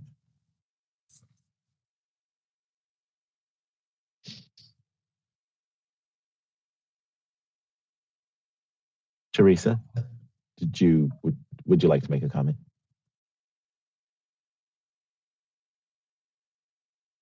She made a comment in the yes, but I would like her to clarify that. In case she's not able to come on, she says, I think this will cause confusion with the mandated reporting with sex, presuming trafficking mandated reporting. Are we not getting her able to verbally comment on that? Yeah, I'm sending the request for unmute.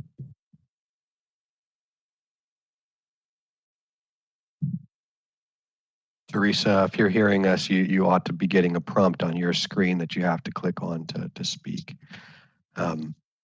Is she saying trafficking or tracking? She's typed sex tracking mandate reporting. But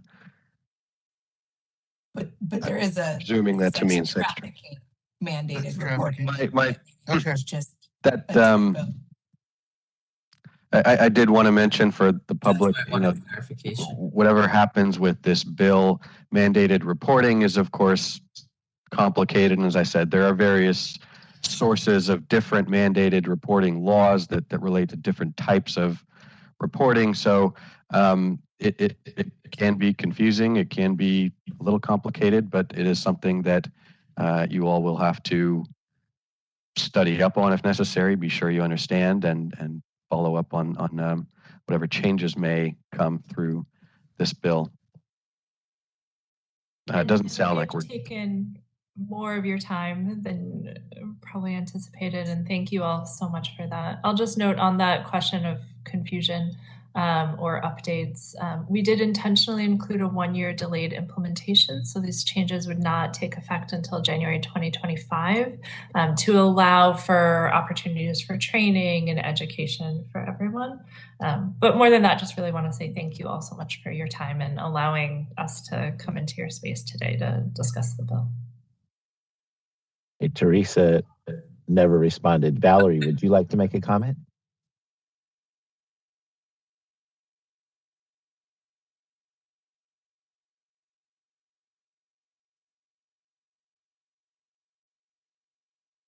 Valerie also typed in the Q&A. Yeah, folks, we ask that you make your comments verbally. So in the chat box, please just type, "I would like to make a comment," and then when the moderator calls on you, that's your time to go ahead and speak. I apologize. I was working with the mute button over here. Is this Valerie or Teresa? Oh, this is Valerie. I'm sorry. Thank you. Hi there. I'm Valerie Albano. I'm from Merced College. I'm the Dean over Allied Health. And one of the questions I just had was, would removing mandated reporting affect equity issues regarding disadvantaged groups? One of the things that we pay very close attention to at Merced College and in the community college system in general is ensuring that all groups, disadvantaged groups and otherwise, have equal access to process. And if removing mandated reporting minimizes that access to somebody who would normally have representation, could that be a problem? So that's just my 2 cents from the community college world.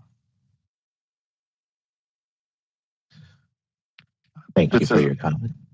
Reza, I don't know if this helps, but maybe I'm misunderstanding the question, but the bill does allow for healthcare providers to report at the request of the patient. So they're not barred from reporting. So if the individual who's seeking treatment wants the reporting, I don't think that this bill would preclude the provider from doing that. It's simply removing the mandatory, obligatory, legal obligation to do that.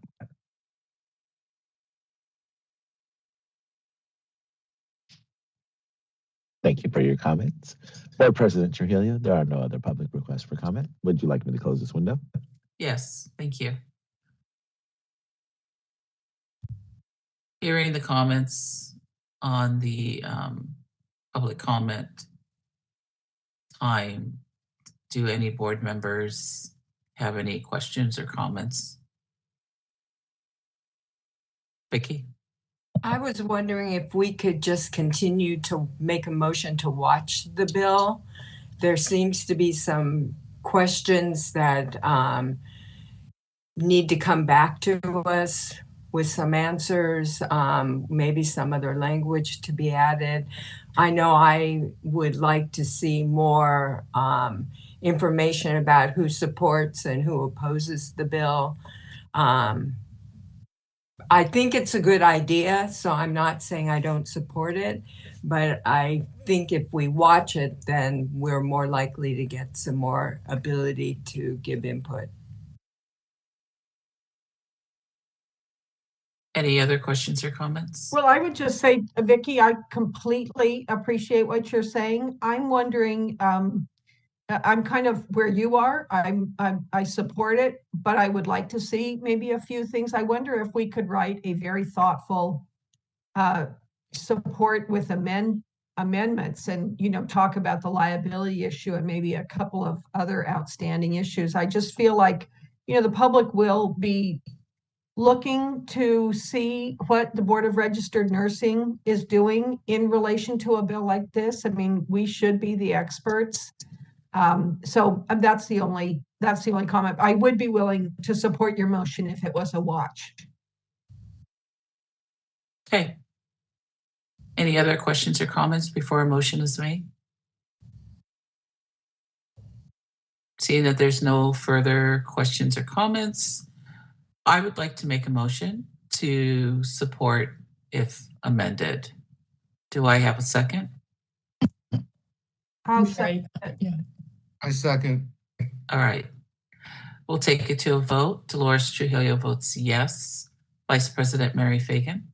Mary Fagan, yes. Elizabeth Woods. Sorry. That's okay. It's support if it's amended. Yes. So we have to wait for an amendment, essentially. Can I interrupt? Can we be clear on what amendments we're asking for? So we're talking about some of the things that Vicky had talked about to clarify The liability piece? Yeah. Okay, so that's to clarify liability for not making a report if the bill is passed. Any other specifics? Does anyone else have any other reasons to have this bill amended? No. There was some discussion about documentation and at least doing some exploration of that. That would be a good one. Okay. So those two reasons, Risa. And then who are we putting down that made the second? I think I know I heard David. I may have heard Trisha. I think it was both of them. I thought it was. I got Trisha. Yeah. Yeah. She came in first. Sorry, David. Okay, so the motion is to support if amended. Yes. To clarify whether providers will face liability for not making a report if the bill is passed, and to explore documentation and tracking of incidents, more or less. Okay, thanks. Okay, so unless that changes the votes that have occurred so far, you can please proceed with the So roll we call vote. have myself as yes. Vice President Mary Fagan, we'll do this a little over again. Mary Fagan, yes. Okay. Elizabeth Woods. Yeah, I'll wait till it's amended. So is that a no? Yes, I'll wait till it's amended. Yes. Sorry, the motion is for the board to support if amended. Are you on board with that? No, Okay. no. All right. Jovita Dominguez. Jovita Dominguez, yes. Patricia Wood. Wynn. Wynn, yes. David Lawler. David, yes. Vicki Granowitz. No. All right. I believe the motion carries, Reza. There are 4, I believe.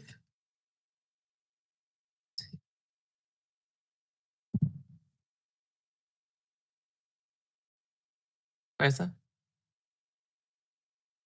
I'm talking to myself, apparently. I'm sorry. I heard 2 no's, Vicky and Betty, and so I believe you did still have a majority Yes. in favor of the motion, so it passed. Okay. Thank you, everyone.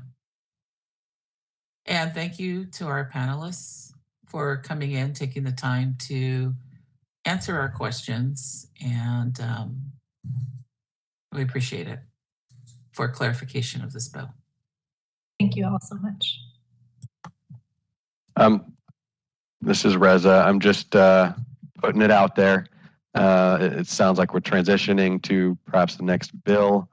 So just want to put it in your head to factor in a break at some point. Now would be good. Bio break. All right. 15 minutes? We return at 11. Yes. Thank you. All right. Thank you. Thank you.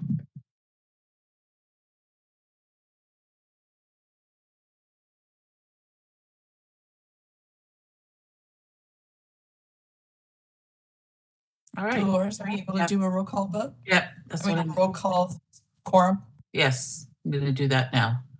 Dolores Trujillo present. Vice President Mary Fagan. Mary Fagan present. Elizabeth Woods. Woods present. Jovita Dominguez. Jovita Dominguez present. Patricia Nguyen. Present. Thank you. David Thank Lawler. you. David Lawler present. Vicki Granowitz. Granowitz present. All right, we're all present and accounted for. Marissa? Yes. Go into thank the you. direct impact bills. Yes, and good news, this next one is very short. So the next bill we have is Assembly Bill 19 by Assemblymember Patterson.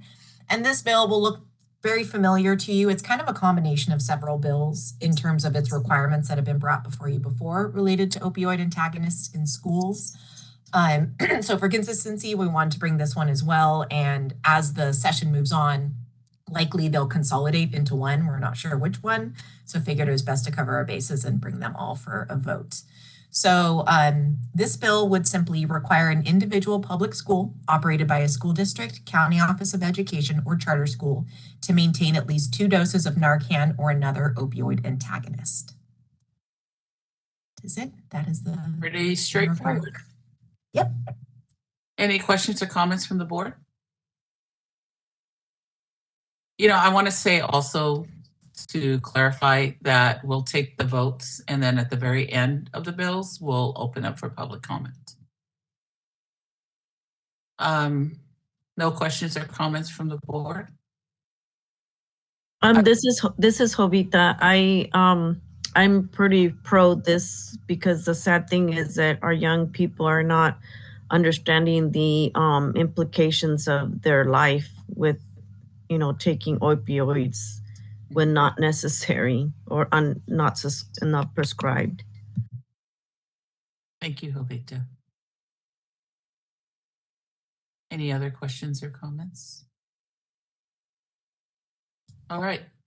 I would like to make a motion to support. Do I have a second? I second. Jovita, oh, David. sorry.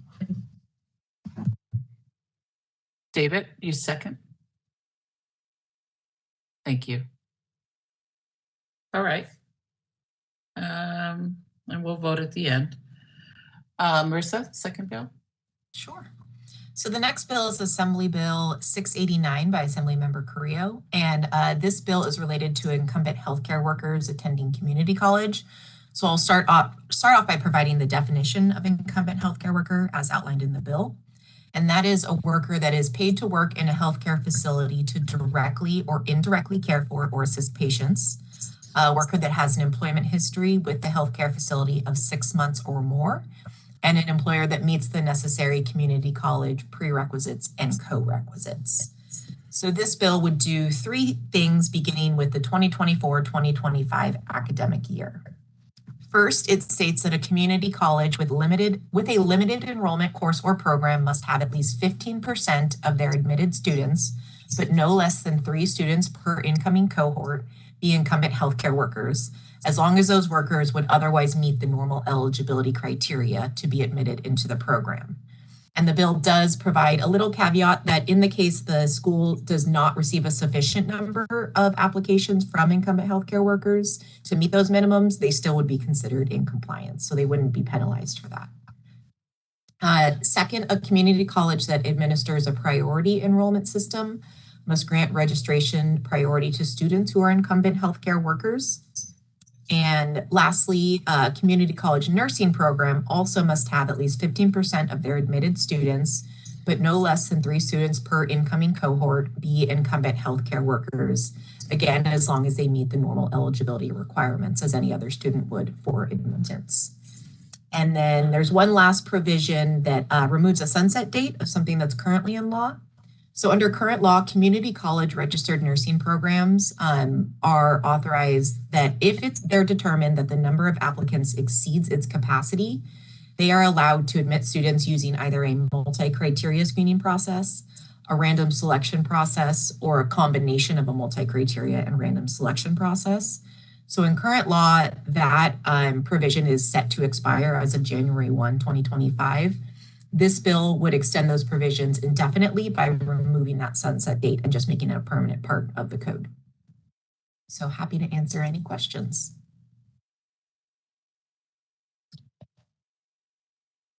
Any questions or comments from the board? Marissa, this is Jovita. Could you repeat what number this is?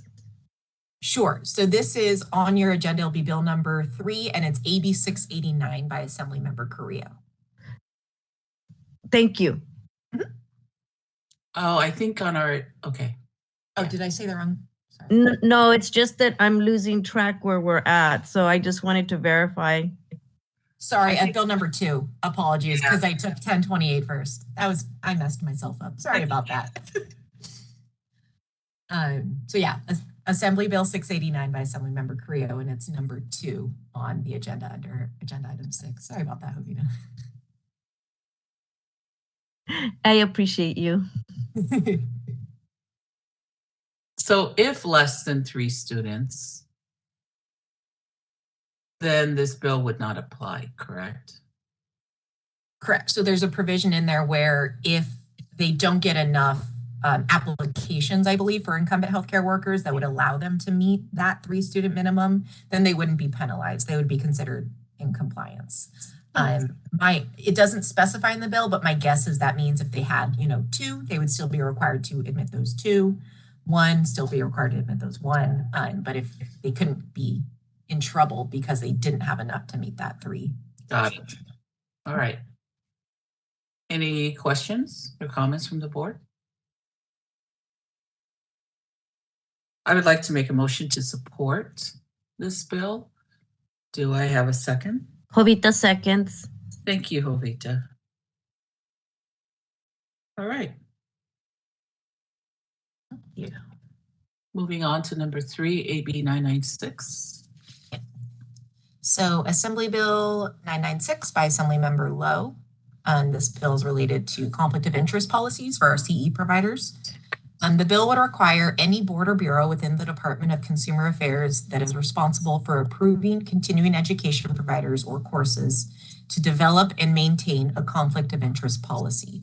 The bill states that the conflict of interest policy shall, at a minimum, do both of the following.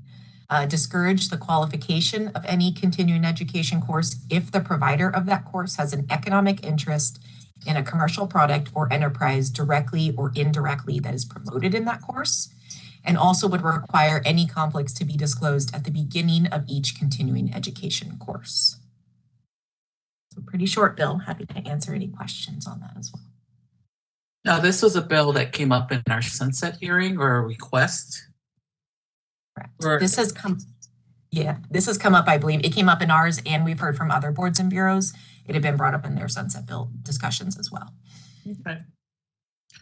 Any questions or comments from the board? I have a question. So they could still approve a course that had a conflict of interest, but would just have to be explicit that there was a conflict. Is that what this is saying? I believe that is my read, is that it's kind of towing the line in the middle where it's saying we discourage you from having a conflict, but if there is one, that needs to be disclosed up front, is how I read it.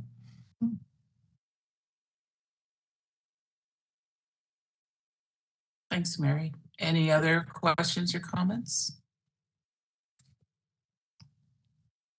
All right. Seeing that there's no further questions or comments from the board, I would like to make a motion to support this bill. Jovita seconds. Thank you, Jovita. All right. Moving on to the next bill, Marissa. Sure. So the next bill is Assembly Bill 1283 by Assemblymember Chen.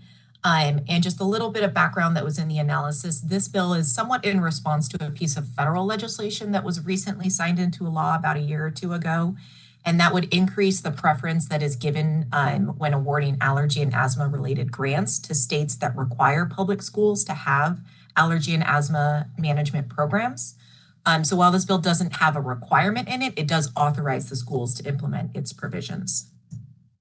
So this bill would allow school districts, county offices of education, and charter schools to provide emergency stock albuterol inhalers to to school nurses or trained personnel who have volunteered and would authorize them to use the inhalers to provide emergency medical aid to persons suffering from respiratory distress. The bill would allow each private elementary and secondary school to voluntarily determine whether or not to make inhalers and trained personnel available at their school. However, in making that determination, the school would be required to evaluate the emergency medical response time to the school and determine whether initiating emergency medical services would be an acceptable alternative to having inhalers and trained personnel on site instead.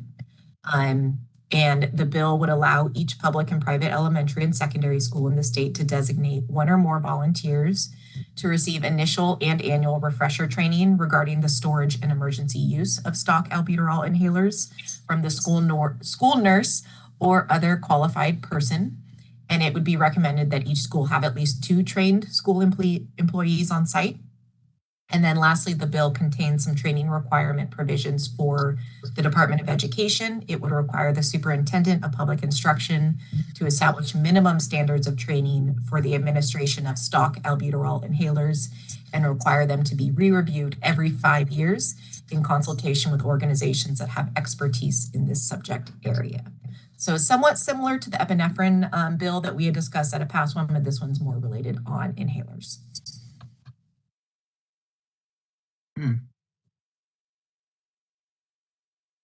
Is this bill motivated by COVID, or is it just the asthmatic community?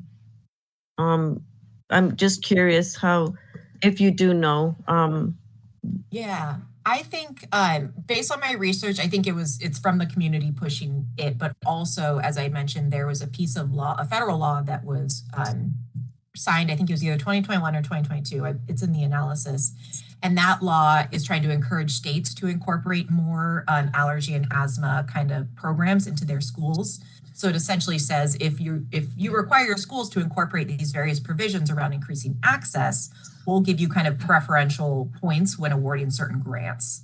So I think this is kind of help getting us towards that goal of having the schools incorporate those provisions so that there's a chance they could get those preferential points when getting those grant monies.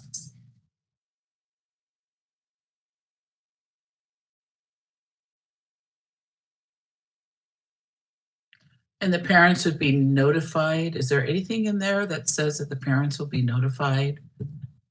I don't believe there that their child may receive this. May receive it. That's a very good question. I don't recall reading it, but I'll do it. I'm just wondering if the parents would be required to be notified and sign off. So correct myself. In the training that has to be established that the CDE would establish, there's a bunch of different kind of provisions that would need to be included, one of which would be emergency follow-up procedures, including calling 911 and contacting, if possible, the pupil's parent and physician. So in the instance that it is provided afterwards, there would be training on contacting the parent. So is this only to be provided to kids who already take these meds? Or? It doesn't specify that. It says that it would be provided to persons suffering from, or I believe the language is reasonably believed to be suffering from respiratory distress. So it could be any of the students, not that they've had it already. And in the definition of the stock albuterol inhaler, it says that it would be an albuterol medication in the form of a metered dose inhaler that is ordered by a healthcare provider and is not prescribed for a specific person, and also includes, if necessary, a single-use disposable holding chamber.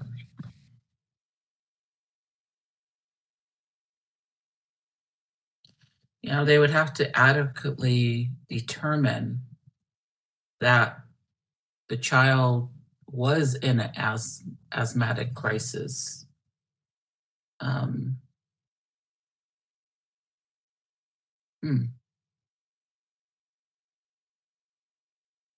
Okay. Any other questions or comments from the board? I do have a comment here. So I want to make sure people understand the kind of the difference between pediatric patients and adult patients. When a adult patient is essentially dying, it's typically cardiac. And so we have AEDs everywhere, accessible 100%, because it's about get that shock on board, get it done, get it EMS on the way. It's life-saving. When you're dealing with pediatrics, it's typically respiratory. It is rarely cardiac. Cardiac is typically more in the adult stages. So you want to address respiratory for EMS situations. And asthma is a silent killer. A lot of people don't realize they have it. They don't realize they suffer from it until something is triggered. Sports induced, stress induced, emotionally induced, etc. And so it was brought about federally to address in an EMS type way. Get those airways open, get that treatment started while EMS comes on board. So just like you can't diagnose that a heart attack is going to happen and someone will go into cardiac arrest, you want the AED available. So similarly for your pediatric patient, which typically when they're in distress or coding is respiratory in nature, you want to get the respiratory assistance there.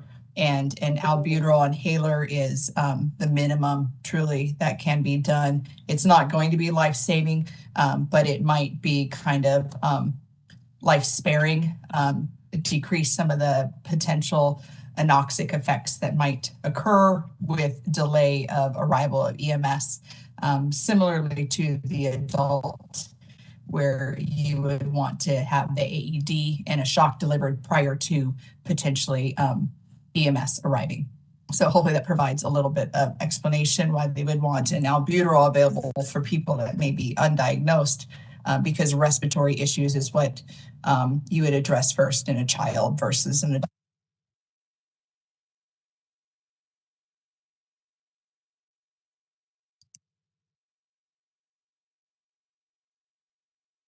Any other questions or comments from the board? I just want to add, I think this is a good idea and it's something the schools should have. Yep, I agree with David. Okay. So if there's no further, is there any other questions or comments? Okay, if there's no further questions or comments, I would like to make a motion to support this bill. Do I have a second? Jovita seconds. Thank you, Jovita. All right, thank you. Marissa? So the next bill is Assembly Bill 1292 by Assemblymember Flora. And under current law, a student can only render nursing services in California if those services are incidental to the course of study of one of the following. A student enrolled in a board-approved pre-licensure program or school of nursing, or a student that is licensed in another state or country and taking a board-approved continuing education course or a post-licensure course. So this bill would amend that section to add the following instance in which a student can provide nursing services. A student who is a resident of the state and enrolled in a pre-licensure distance education nursing program based at an out-of-state private post-secondary educational institution for the purpose of gaining clinical experience in a clinical setting that meets both of the following criteria. The program is accredited by a programmatic accreditation entity recognized by the United States Department of Education, and the board has not otherwise approved the program. The bill does specify that the student who is providing nursing services would be required to be supervised by an RN that is licensed by the board. Just a little bit of background prior to bill introduction, we did meet with the bill sponsors who shared kind of the intent of the bill, and we also shared back that if the intent was to have their students conduct their clinicals in California, that would be possible if they followed our processes and became a board-approved program. That option was not seen as favorable, so this bill was introduced instead to kind of create a carve-out. In the analysis, you'll see staff had some pretty significant public protection risk concerns, given that our board approval process is there to ensure that the schools are operating in compliance with California's Nurse Practice Act, since, as Lori said earlier, every state has their own Nurse Practice Act. And also, of course, you all well know the clinical impaction issues that are already occurring. And without board approval, we wouldn't be able to ensure that these students wouldn't be displacing students in current approved programs. So just highlighting some of those initial concerns that we had.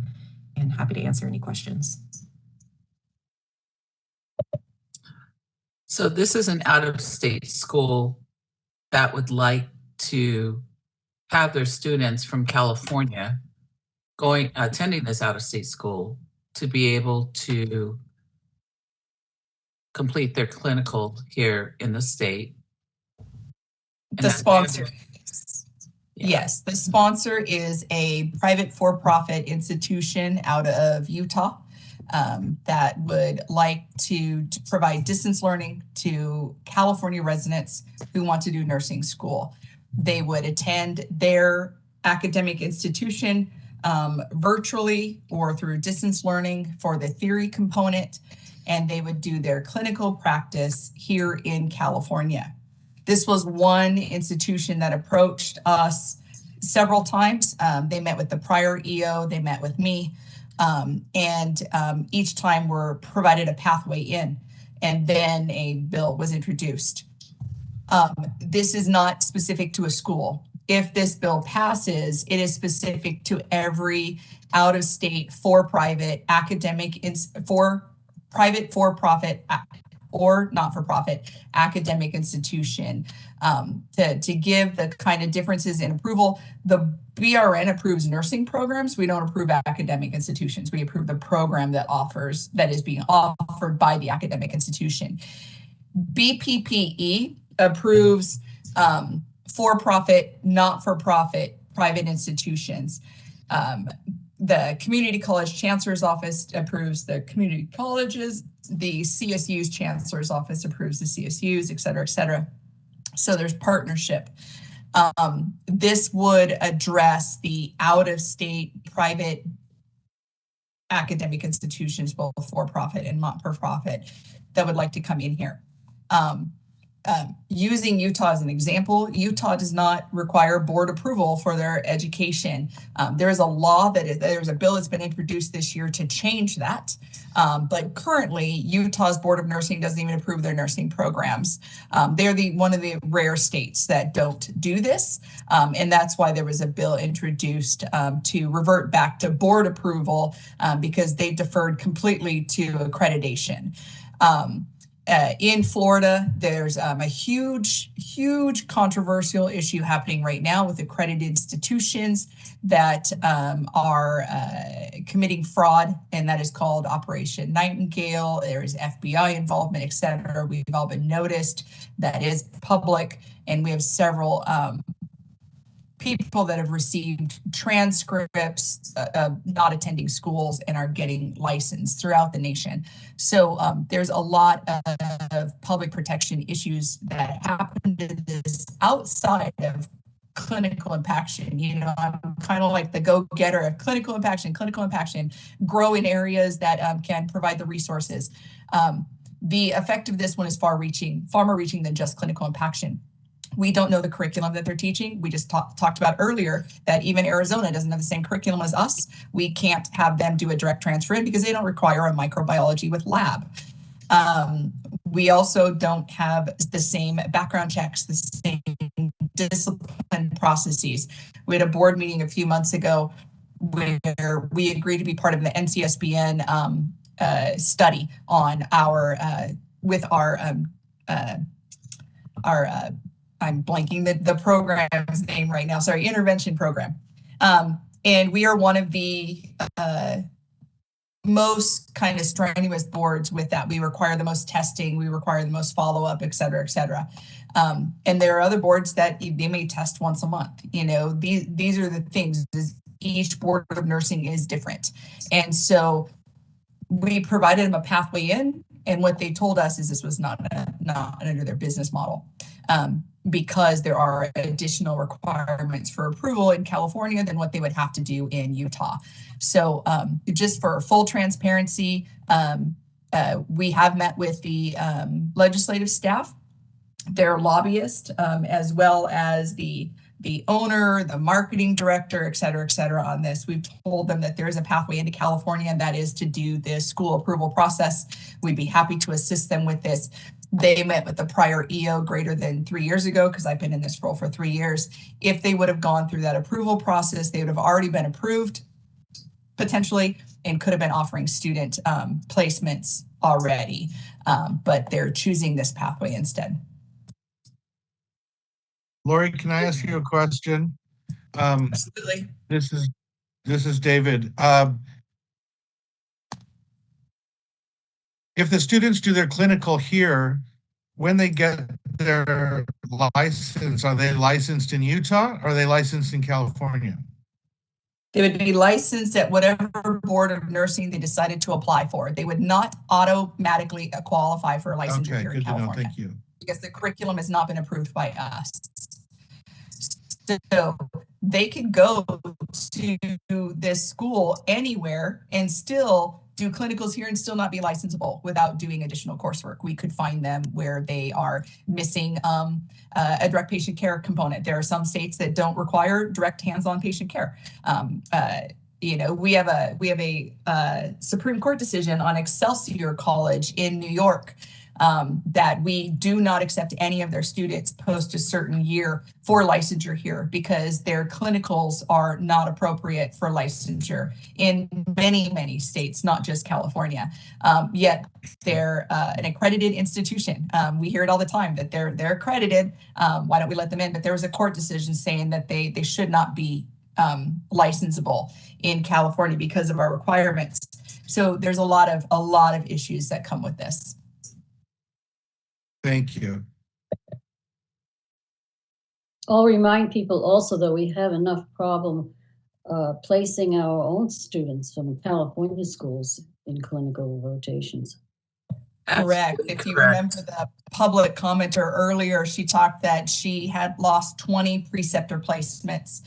When they're talking about their pathway in, they're doing a 1-to-1 RN placement, not even a clinical group. So, we try to work with Impaction here where a RN faculty member comes from the school into the clinical placement with, 10 students potentially.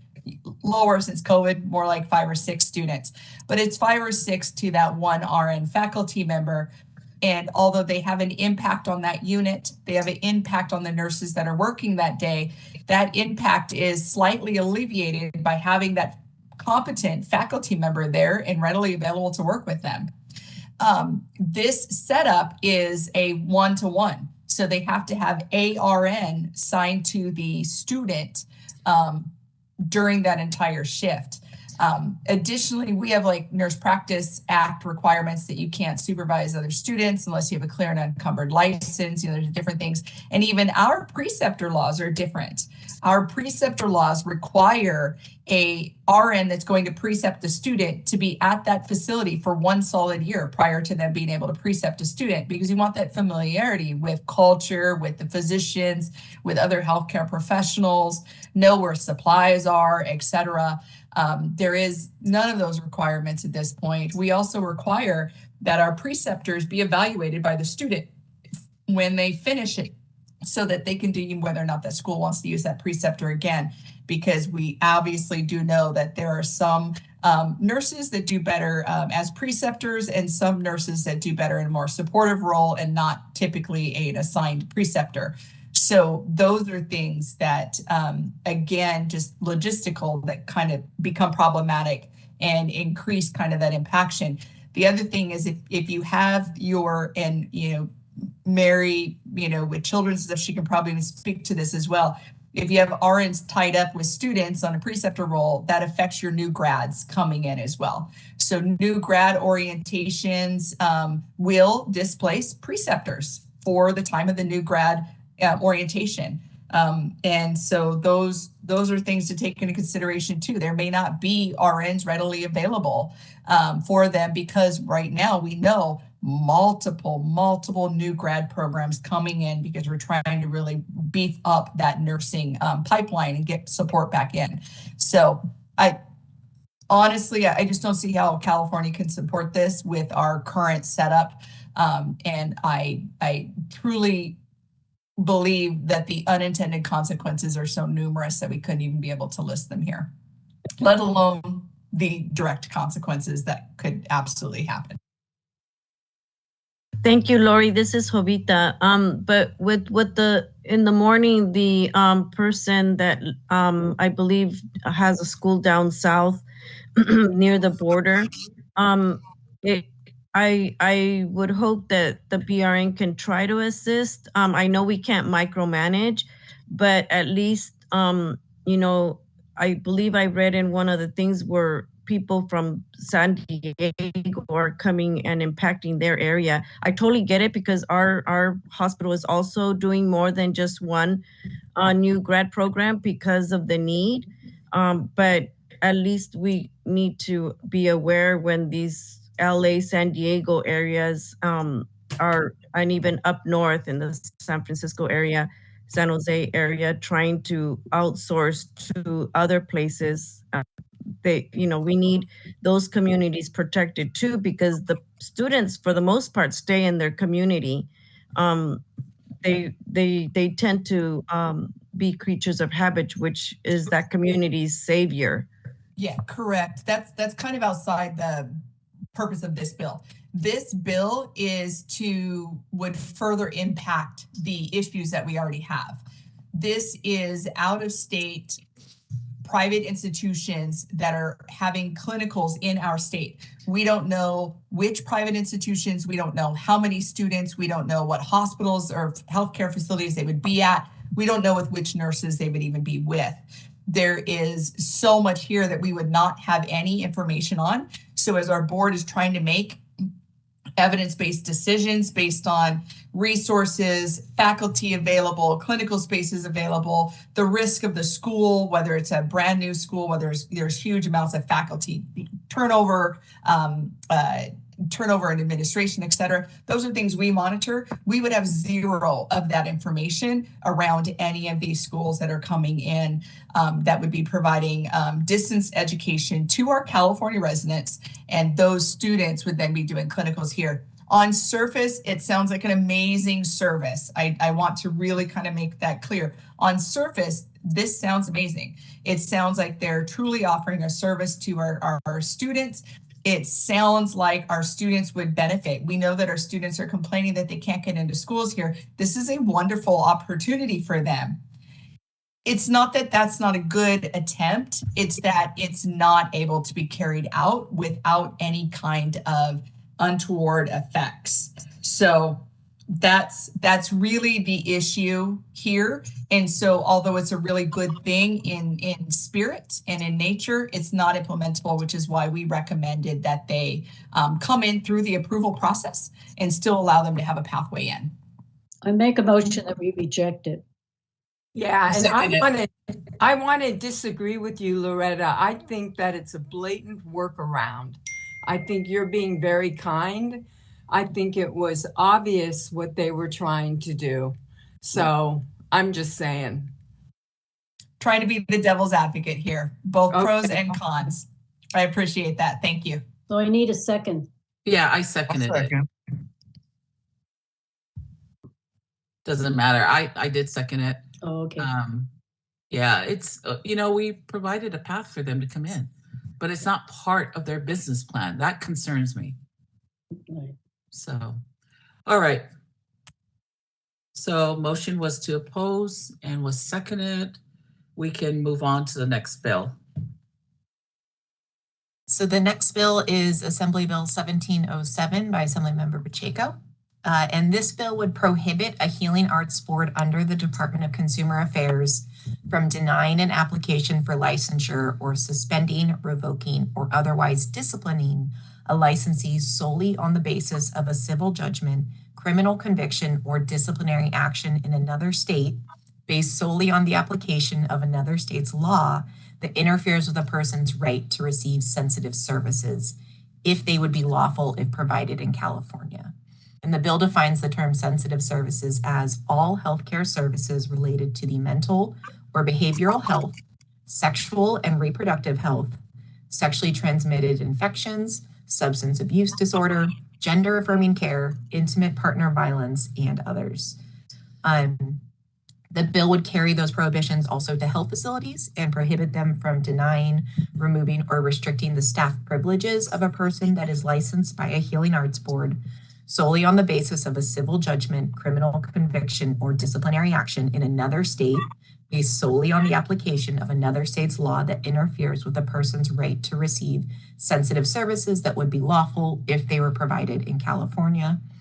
And lastly, the bill has a prohibition for the Department of Public Health from denying or disciplining a license for a clinic or health facility, again, on the basis of a civil judgment, criminal conviction, or disciplinary action in another state that is based solely on the application of another state's law that interferes with a person's right to receive sensitive services that would be lawful if provided in California.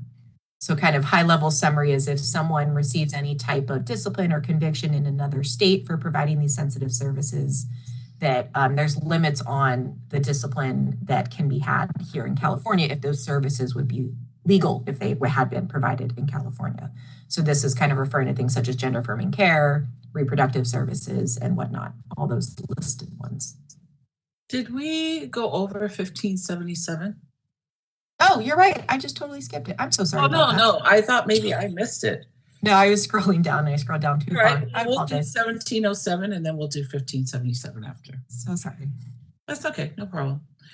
So any comments or questions from the board on 1707? I think this is Vicky. I think this is really timely and essential. So I really support. I agree with Vicky. Great. All right. It sounds like we're taking a vote. All right. So I'd like to make a motion to support this bill 1707. Do I have a second? I'll second. It's Mary. Thank you. All right. 1577. Yes, thank you. Thank you for catching that. My notes are in like a little box on the corner, so if I scroll too fast, I just lose track. All right, so this is Assembly Bill 1577 by Assemblymember Lowe.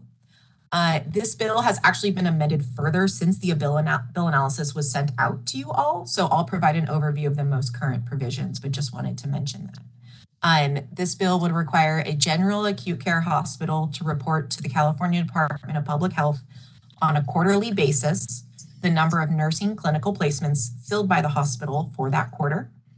It would then require CDPH or Department of Public Health to categorize the information by hospital, school type, school name, and clinical placement location, and then post that on their website. And it would also require by March 1st of each year, a community college with students enrolled in an approved school or program of nursing to notify the Department of Public Health of the number of clinical placements the community college will require for the next academic year. And a general acute care hospital would then be required to meet the clinical placement needs of community colleges with nursing programs. And the bill establishes that a hospital that fails to meet those placement needs may be subject to a fine or loss of licensure.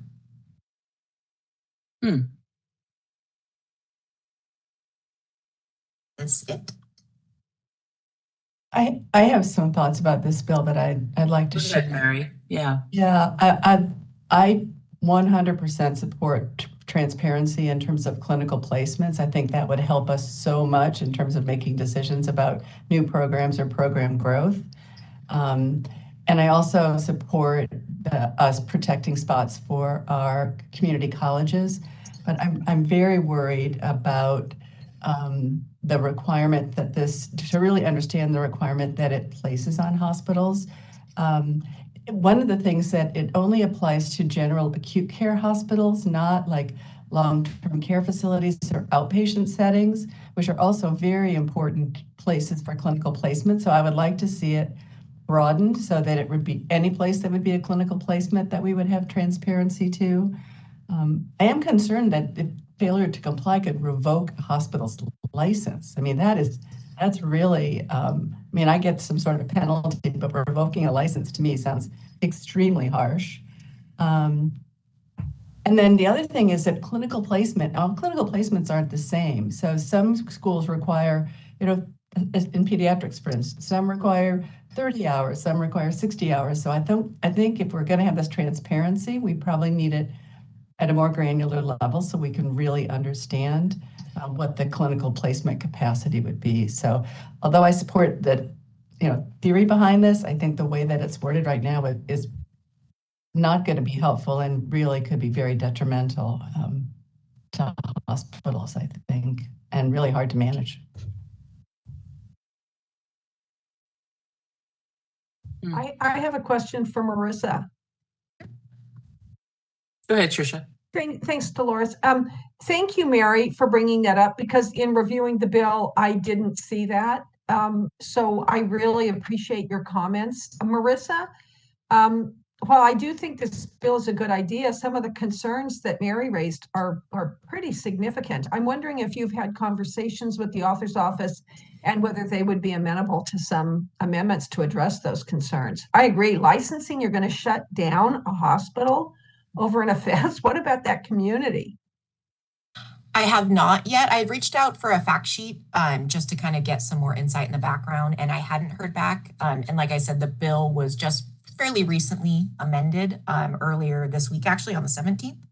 But I'm more than happy to reach out if the board makes that as one of their requests to kind of see if we can flesh it out and maybe add some more details and provisions in there.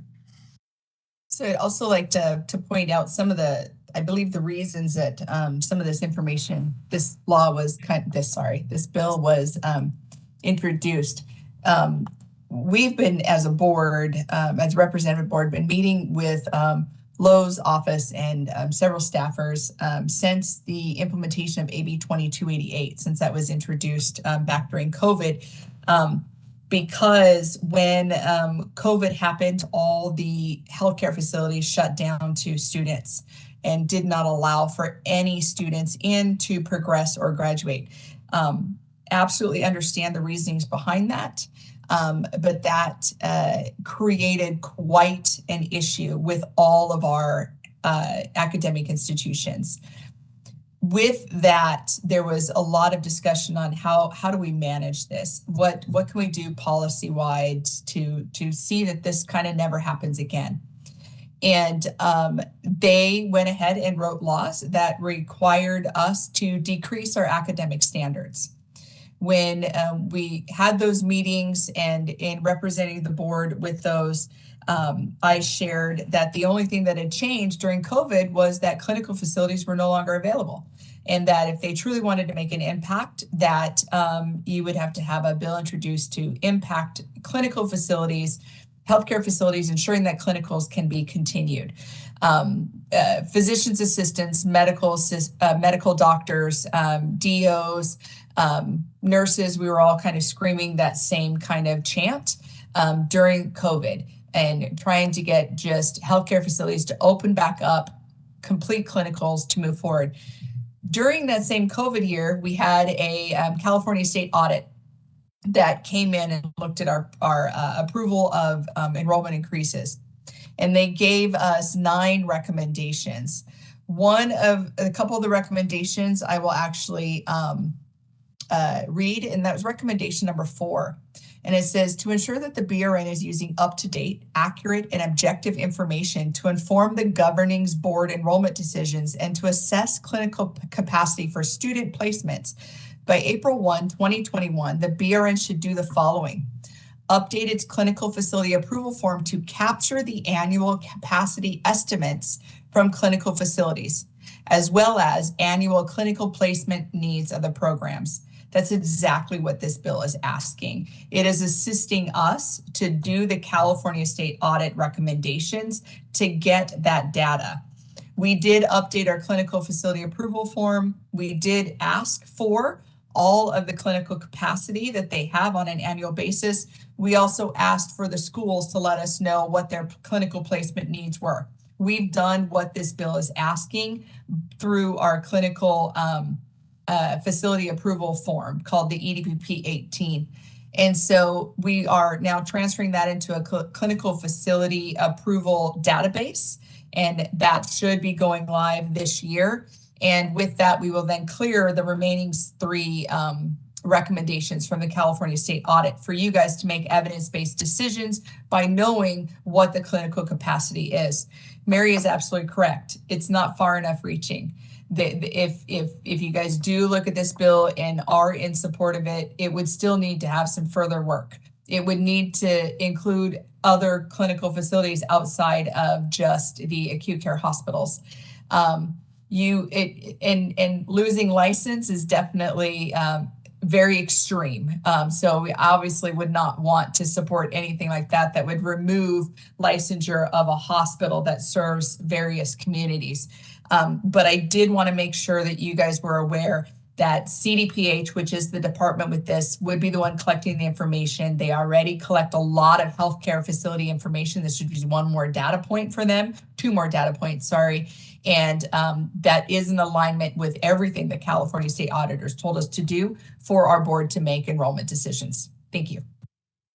So Lori, even though I personally am opposed to it, are you saying this is something we should put a watch on because it could go further and eventually could be helpful? It's helpful the way it is right now, with the exception of removing the licensure of a hospital. It is absolutely a step in the right direction for our board to make enrollment decisions that are evidence-based. The clinical capacity part is the impaction issue that everybody talks about that we've never been able to get accurate data for. So this is 100% in alignment with what the California State Audit asked us to do. We did do it, but this would help us tremendously because I can be honest, there are institutions out there that refuse to give us the information that is required. And this would allow us to receive that information, and it wouldn't be dependent on BRN collecting it 100%. It would fall towards HCI, CDPH, which routinely collects and is very good at that. It would also help us play into when we're looking at the workforce planning, implementing Business Professions Code 2717, which was also an audit recommendation from there. So step in the right direction. It's not good yet, but it is helpful. It just needs to be exactly what Mary said. It needs to not have the removal of licensure of a healthcare facility tied to it.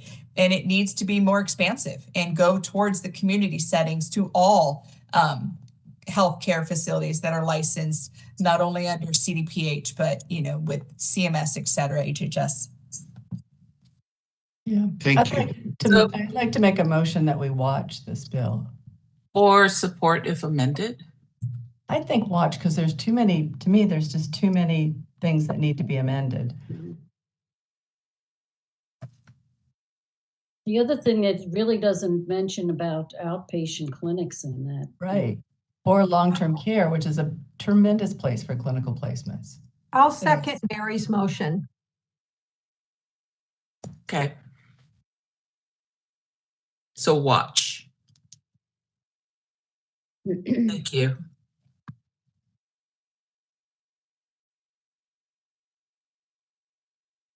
All right. Next bill. And just as a side note, this bill actually hasn't come up for policy committee hearing yet. So usually in those, you'll see more amendments kind of come through as the committee staff who specialize in these areas work. It's scheduled, I believe, next week to be heard. So hopefully after that, we'll maybe see kind of a newer version of it. We're talking about 1577. Yeah, on 1577. Just okay.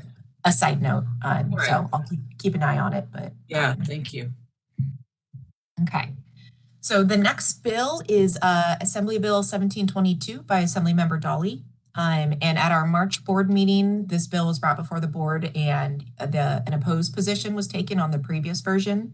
It has since been amended pretty significantly. So we wanted to bring it back to you all for your consideration again.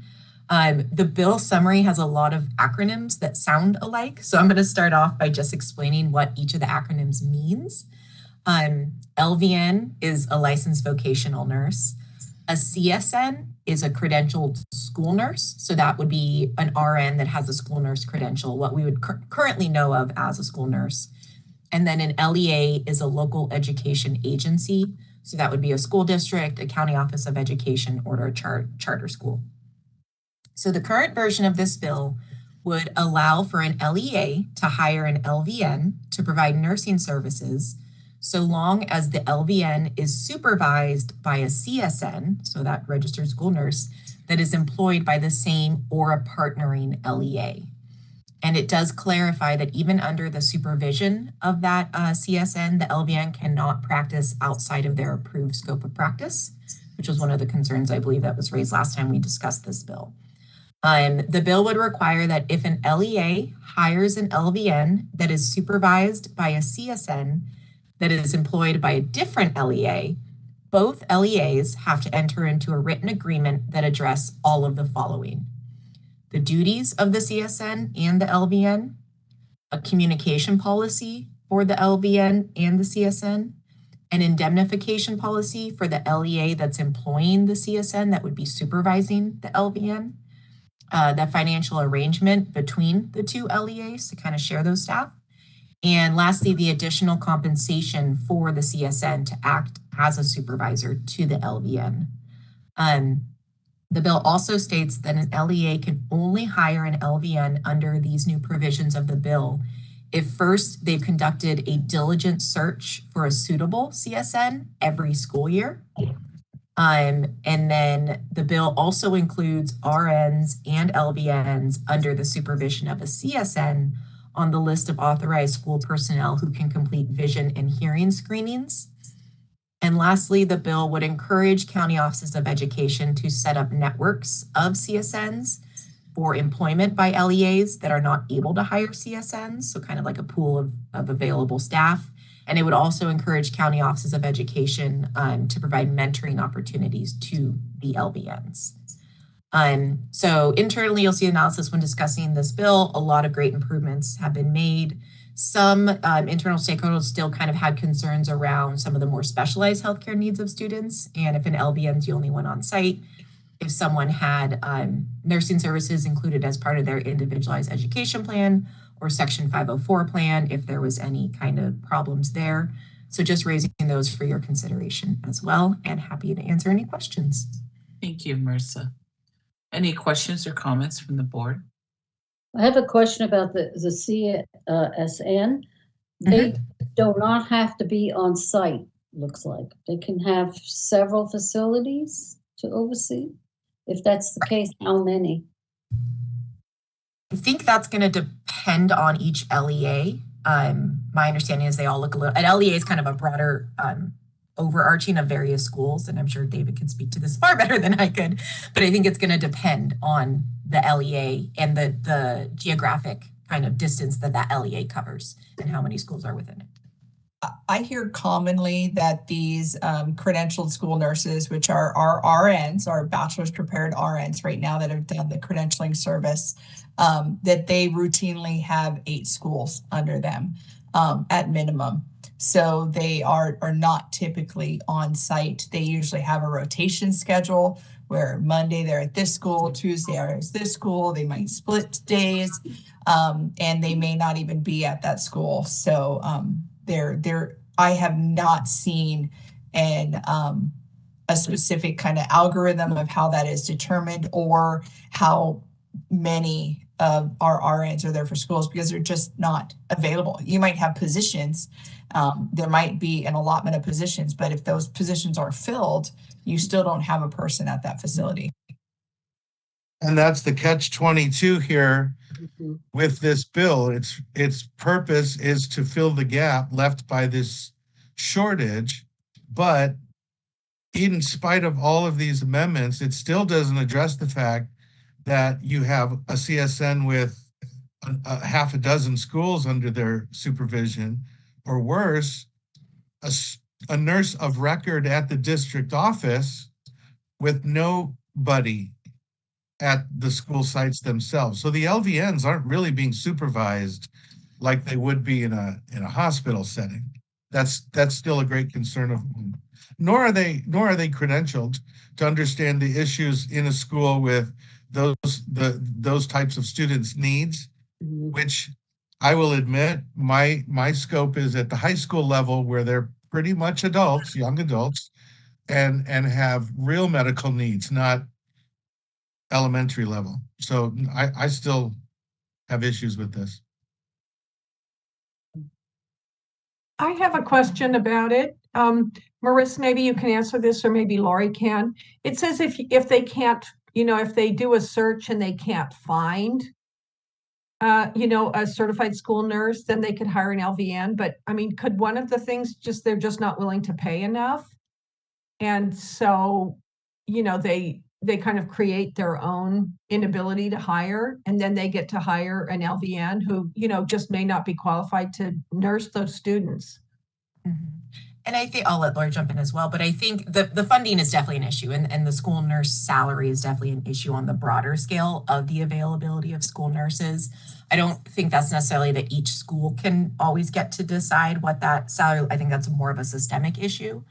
That concern had been raised in some internal conversations.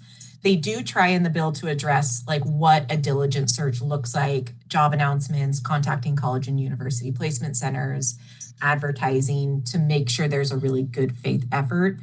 And in talking with, I joined a discussion of the sponsors, and they had said the author's office was just kind of essentially trying to say the option right now is either no care or LVN care. And so they're trying to find a way to fill, like David had said, fill that gap where they're not acknowledging it's the same level of care, but sometimes the instance is none versus less, maybe qualified. Correct. And the qualifications for a school nurse, because they are doing things on a very independent basis, because you may have one physician for the entire school district. So even though we were kind of talking about the ratios for RN to school and now LVN to school, we have a lot of health aides right now doing the majority of the work. They're not LVN credentialed, they're not RNs. And so this is a step up from that. But when you look at the requirements to be a school nurse, you're also required to have a bachelor's degree.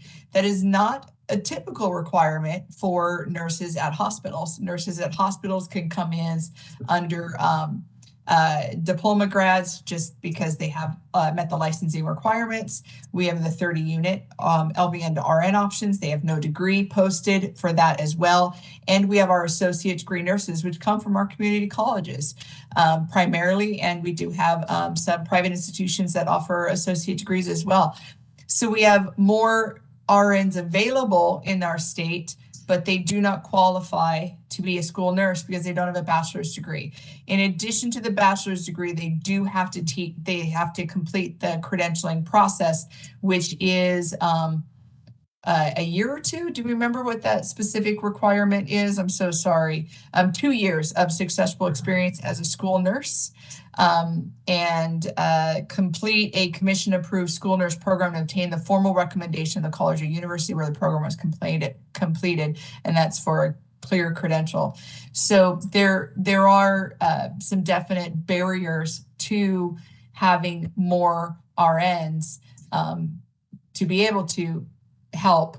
And when you add additional requirements to the RN that are not the same requirements of the hospital, and you make exponentially more at a hospital, there's a lot of times where nurses will make that choice to be employed where the pay is reflective.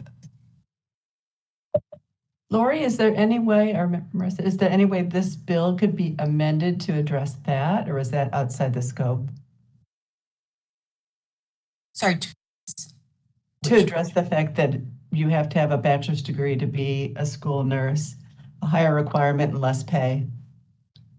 That a commission, a commission on teaching credentialing requirement. For all of their credentialing, they require a bachelor's degree of some sort. Interesting. You can't fill those, so now we're going to LVN as opposed to associate degree.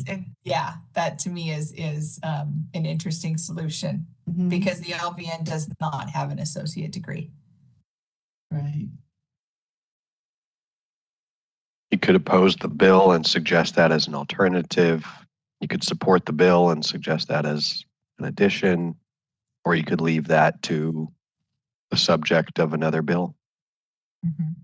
And Lori and I have met with the Commission on Teacher Credentialing in the past. And so, in further conversations, we can always discuss it. But yeah, I would think for the purpose, I always am cautious with bills not to kind of seeing something for another purpose if there's interest in the bill. If there's not interest in this bill, then ignore what I'm saying. But, you know, it's kind of like trying to put too much in to the point where it kind of moves it away from the original intent.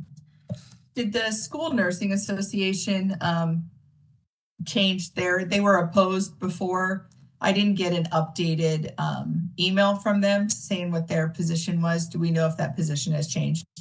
I have not seen their registered position in any of the analysis. The call I joined, sorry, I misspoke. It wasn't the sponsors, but it was the School Nurses Association kind of discussing the bill. And I don't believe they had a formal position at that time. And they were also kind of mulling over it the same way we are. So I did say whichever way you do fall, please feel free to, you know, join our meeting and share with the board members what your position is, being that you all see this every day. But so there could potentially, they could be on the line right now. I'm not sure. But formally, I wasn't able to find any listing of a position on this version of the bill. Thank you. I can say they did make a step in the right direction. One of our biggest concerns last time was that the LVN, the way that it was written, was not able to fulfill any of these duties, and they would be working outside of their scope of practice. So the amendments that they did make did bring it into alignment with at least the LVN scope of practice. So that was a huge improvement based on the feedback from the board discussing at the last meeting. All right. Any other questions or comments from the board? I mean, to me, this sounds like a bill that we may just want to continue, and we may want to watch. Are you making a motion, Mary? Yeah, I think I will make a motion to watch. Okay. Do we have a second? Yes, I'll second that. Okay. All right. Thank you. Next bill. Okay, so the next bill is Senate Bill 345 by Senator Skinner. This bill was also brought before the board last month at the March meeting, but it has been very significantly amended. So it's being brought back before you. It is a very legally dense language bill, so I apologize in advance. I tried to kind of do a synopsis as best I could, but it's again kind of touching upon that same subject as 1707. In that it's trying to kind of establish protections for healthcare providers that provide certain services that aren't legal in other states. So in this bill, they use the phrase legally protected healthcare activity. So I'll read the definition of that as it's outlined in the bill. It would mean any of the following: the exercise and enjoyment or attempted exercise and enjoyment by a person of rights to reproductive healthcare services, gender affirming healthcare services, or gender affirming mental health care services secured by the Constitution or laws of California, or the provision of insurance coverage for such services.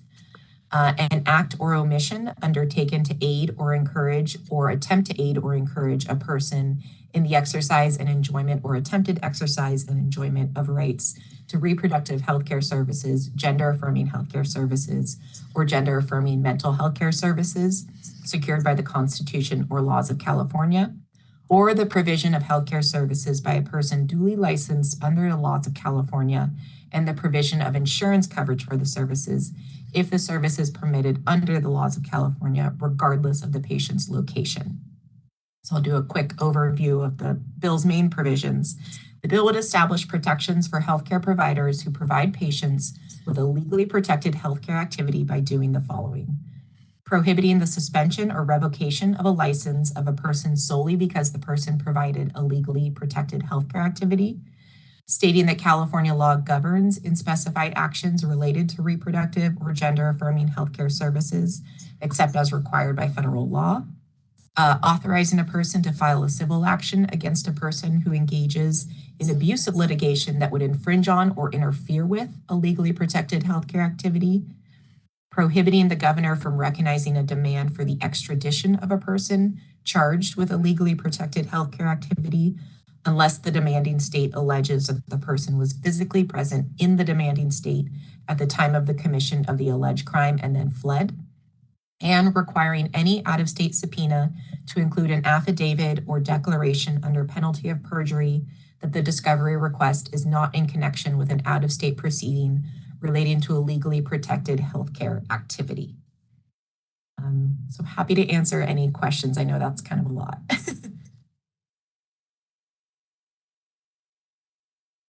Any questions or comments from the board? Do we need to spell out what's legally affirmative care? The legally protected activity? Yes, that was the definition I read in the very beginning. I can go back through it if you'd like. But I'm looking at the document here.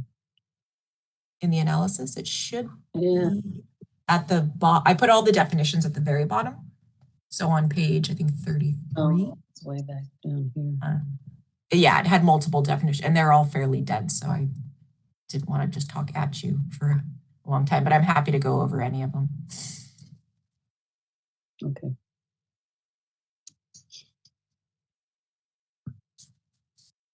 Any other questions or comments from the board? Any motions? I would move that we support this bill. I was going to say the same thing. I couldn't get my mute button off fast enough. All right. And the second was David, correct? David? Yes, that's correct. Yes. That mute button, huh? I'm going to leave it on. All right. Thank you. Marissa, next bill. Yep. So only two more. The next bill is Senate Bill 544 by Senator Laird. And this bill would actually codify certain Bagley-Keene exemptions that are currently in place that allow for our meetings to be held remotely as they are right now. Those exemptions were originally established in executive order back in 2020, obviously with COVID, and then they were extended last year through a budget trailer bill. So this bill would put them in statute and make them kind of permanent provisions. So the bill would require a state body to provide a means by which the public may remotely hear audio of a teleconference meeting, remotely observe the meeting, or attend the meeting by providing on the posted agenda a teleconference telephone number, an internet website, or other online platform, and a physical address for at least one site with access equivalent to the access for a member of the state body participating remotely. The bill would require the applicable teleconference telephone number, internet website, or other online platform, and physical address indicating how the public can access the meeting remotely and in person to be specified in any notice that is required by Bagley-Keene. The bill would delete the requirement in Bagley-Keene that the agenda provide an opportunity for members of the public to address the state body directly at each teleconference location. The bill would clarify that the requirement for at least one member of the state body, that at least one member of the state body be physically present at the location specified in the notice can be satisfied by having at least one staff of the state body present instead. And lastly, the bill would require a state body holding a meeting through teleconferencing and allowing members of the public to observe and address the meeting telephonically or otherwise electronically to do both of the following. Implement a procedure for receiving and swiftly resolving requests for reasonable accommodations or modifications from individuals with disabilities that are consistent with the ADA and resolving any doubt whatsoever in favor of accessibility. And then advertising that process or procedure each time notice is given of the means by which members of the public may observe the meeting and offer public comments. And just one kind of quick note I wanted to point out for awareness and potentially planning purposes is that this bill doesn't actually have an urgency clause in it. So should it be signed into law, it wouldn't go in effect until January 1, 2024. However, the current exemptions are in a budget trailer bill, which means those expire as of July 1, 2023. So absent any other type of legislative action, like another budget trailer bill or something else, there would be a 6-month period in which the board would be required to kind of reconvene in-person meetings. This is Reza. I just wanted to make one clarification also, just kind of a minor thing. I think you mentioned that the bill would kind of extend the current way that we do things now. For the most part, the gist of it kind of is that, but there are some minor differences. We do have to provide a physical location, which, as Marissa said, the board members would not necessarily need to be in attendance there, but we'd need to have, at the very least, staff arrange at least one location where public can come and attend. So some slight differences from how we're doing things right now, but just wanted to clarify that.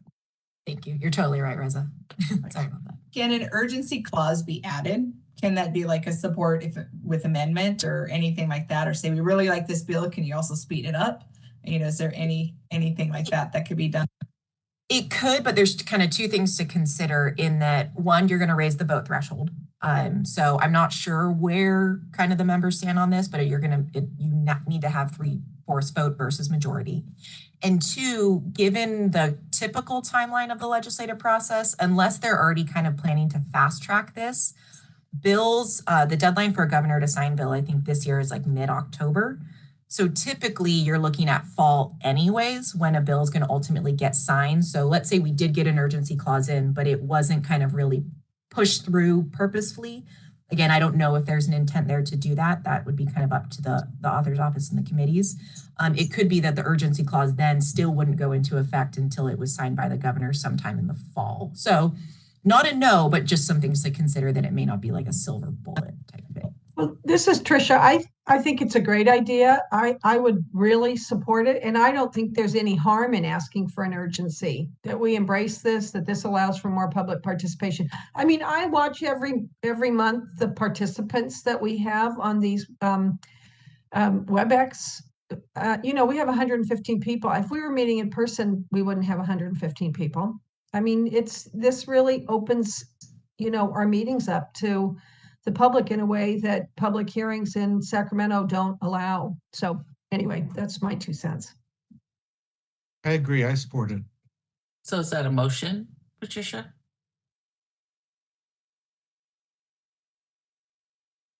Tricia, is that a motion? David, was that a motion? Oh, I'll move. Sure. I'll move to support it. Okay, I'll second it. All right. Support with an urgency clause. Isn't that what I heard? Yes. Right. Support with an urgency clause. Yeah. Urgency. Second. Yeah. So would that be still a support or support if amended, Reza? Could be support with amendments. Support if amended. Yeah, we've used the term before in my past where support seeking amendments, in that we support the bill as is. However, we think it would be better if these amendments kind of came versus we're withholding our support without the amendments. Is kind of, yes, I agree with Marissa. Yeah. Okay. Support seeking amendment for urgency clause. I think Reza needed that part of the information. So do you have that, Reza, the amendment part? Yes. So support seeking amendments to incorporate an urgency clause. Yeah. Okay. Thank you. All right. Last bill. All righty. So this is actually a committee bill, but we wanted to bring it for you because it has some BRN related provisions. So every year, the Senate Committee on Business Professions and Economic Development introduces kind of a technical, non-substantive committee bill that is an opportunity to revise various provisions under the Business and Professions Code for the different boards and bureaus that are under the Department of Consumer Affairs. So the current version of this bill contains kind of cleanup provisions for a wide variety of boards and bureaus under DCA, but I'm going to go through the ones that are just specific to the Board of Registered Nursing and that we have requested be included. The first is that the BPC currently contains some outdated references to like hard copy in-person processes that we have now transitioned to more of a virtual delivery method. So for example, the bill is going to replace a reference or proposes to replace a reference to board communications sent via snail mail to board communications being sent via electronic mail. It also removes a old reference to the board holding 2 in-person nurse licensing examinations per year. Obviously that is now done through Pearson VUE. The second change is that the board's sunset bill last year, as you probably remember, codified the NEWAC committee, the Nursing Education Workforce Advisory Committee. And in that codification, it included term limits for all the different education representatives. I think just a drafting error, but it left out the term limit for the CSU representative. So the bill proposes to clarify that the NEWAC representative for the California State University Chancellor's Office would also serve a 4-year appointment in alignment with the other representatives. Third has to do with the CRNA kind of overarching certifying organization. So in 2007, the Council on Certification of Nurse Anesthetists and the Council on Recertification of Nurse Anesthetists became an independent of the American Association of Nurse Anesthesiology and incorporated themselves together as an autonomous organization called the National Board of Certification and Recertification of Nurse Anesthetists. So this bill would update our code because we had the previous certifying organizations referenced. It would include the new certifying organization's name, and it would also include a kind of an evergreen reference that states that any future names, as long as it's the same organization, would still apply so that we wouldn't have to come in and kind of update it anytime there's maybe a name change. In a kind of similar type effort, our regulations currently state that a nurse practitioner's program of study must be consistent with the National Organization of Nurse Practitioner Faculties and their nurse practitioner core competencies, the 2017 version, and that's incorporated by reference into our regulations. However, the National Organization of Nurse Practitioner Faculties released new core competencies in 2022, making that reference outdated. But to be consistent with our other APRNs, we asked for the bill to include a reference in statute rather than regulations for the 2022 nurse practitioner core competencies, as well as another evergreen reference to say this would also apply to any future versions of the core competencies that are issued so that we don't have to come back and update every time a new version comes out. And then lastly, the bill just does various gender terminology updates that is kind of throughout the Nursing Practice Act, where it replaces either he or she or they, his or hers with the licensee, most likely, or their. And that's it. Happy to answer any questions on that. No, that sounds like something we'll want to support, correct? Yeah, it Okay. does. I Any move- questions or comments before we do a motion?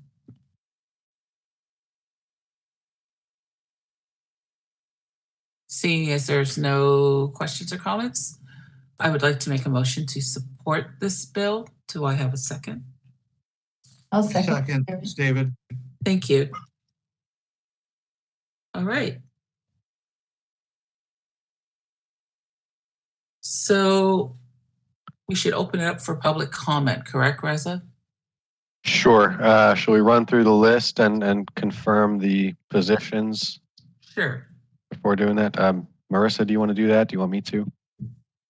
Read through the recommendations. Just each bill, the name of, the bill number and what motion the board I made. have them. Do you have them, Marissa? If not, I can I read do, them. but I'm happy to defer to you if you'd like to read through them. No, go ahead. Well. Okay. Let's see. So the first bill was Assembly Bill 1028 by Assembly Member McKinner, and the motion was to support if amended. Correct. The second bill was Assembly Bill 19 by Assembly Member Patterson, and the motion was support. The third bill was Assembly Bill 689, and the motion, or by Assembly Member Creo, excuse me, and the motion was support. The next bill was Assembly Bill 996 by Assembly Member Lowe, and the motion was support. The next bill was Assembly Bill 1283 by Assembly Member Chen, and the motion was support. The next bill was Assembly Bill 1292 by Assembly Member Flora, and the motion was oppose. The next bill was Assembly Bill 1577 by Assembly Member Lowe, and I believe the motion was to watch. The next bill is Assembly Bill 1707 by Assembly Member Pacheco, and the motion was to support.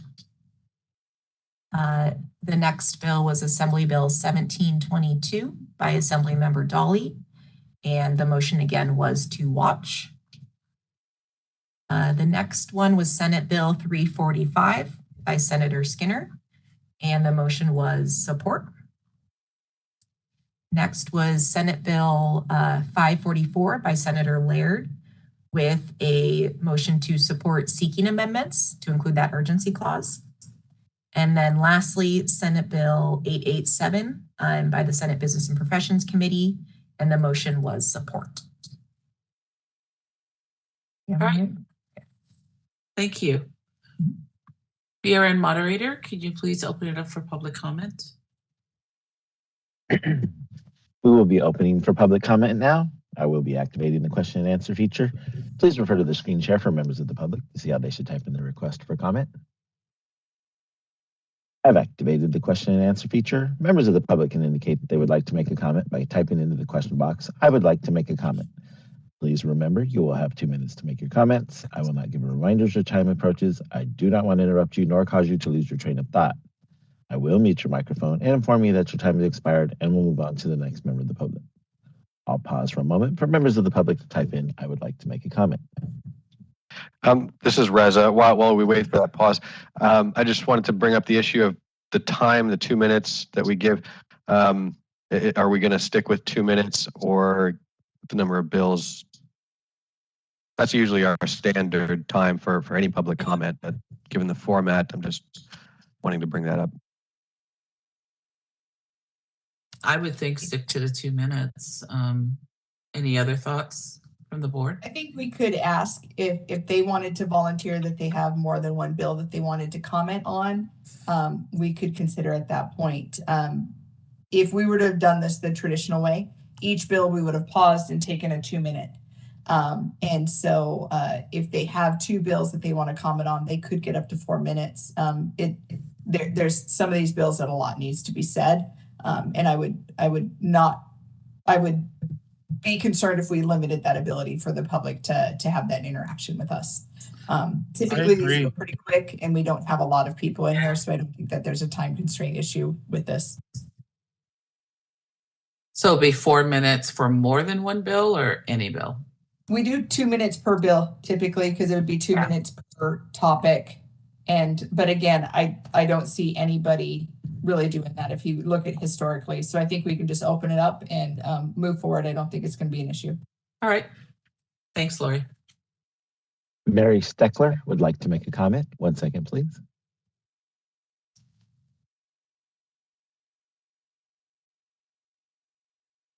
Steckler, the director of the nursing program at Santa Ana College, Community College, that is. And I definitely support Assembly Bill 1577. And I would encourage the board to really support that with some amendments, obviously, to remove that licensure piece from the facilities. That would be punitive. But also, when I read it, the first thing that came to my mind was, well, we need to get all facilities, community sites, outpatient community sites, extended care, long-term care, all of those facilities need to be as transparent as possible to help us with our placements. Thank you. Thank you for your comment. Carla Gard would like to make a comment. 1 second, please.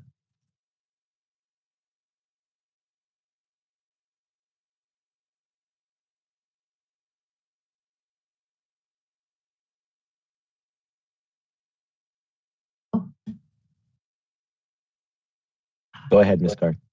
Can you hear me? Yes, go ahead. Sorry. I just wanted to thank you for opposing 1292 because I feel very strongly that we're already having problems with placing our own students in California within our community settings, and then having these schools coming from out of state is going to greatly impact and even potentially close down some of our community colleges. So I just wanted to thank the board for opposing that bill and for your time. Thank you. Thank you for your comment. Dr. Ronnie Kanavi would like to make a comment. 1 second, please.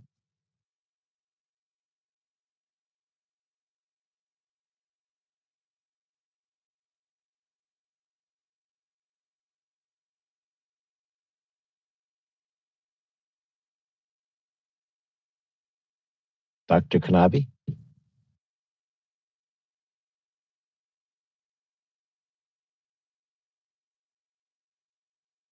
I'll come back. Catherine Hughes would like to make a comment. 1 second, please.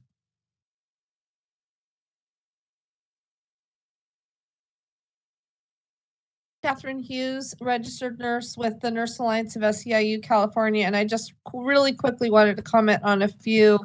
Going back to AB 28, I am going to make a recommendation to the SEIU California that we support that bill. Regarding AB 1292, I agree that we're going to recommend a position to oppose. On AB 1577 regarding clinical placements, my recommendation to our organization would be to support if amended and addressing the concerns that we had regarding the scope of which that it only applies to general acute care hospitals, and then obviously removing the clause regarding the revoking of licensure. It doesn't do our members any good if their employers are shut down for business, but I do believe that they need to be better players in the clinical placement.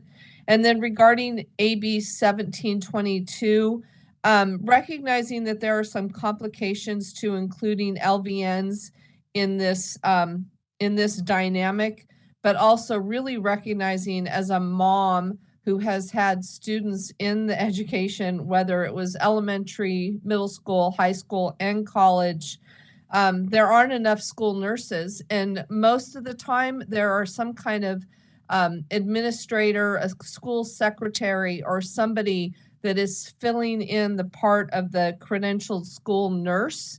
And so many times there is no licensed nurse on site. And so I really think that having an LVN is better than no nurse. And so really taking a good look at that and seeing if we can get this bill to meet our needs, and then also recognizing the fact that SEIU does represent many licensed vocational nurses. Thanks for the opportunity to make comments. Thank you for your comment. Carmen Comsty would like to make a comment. 1 second, please.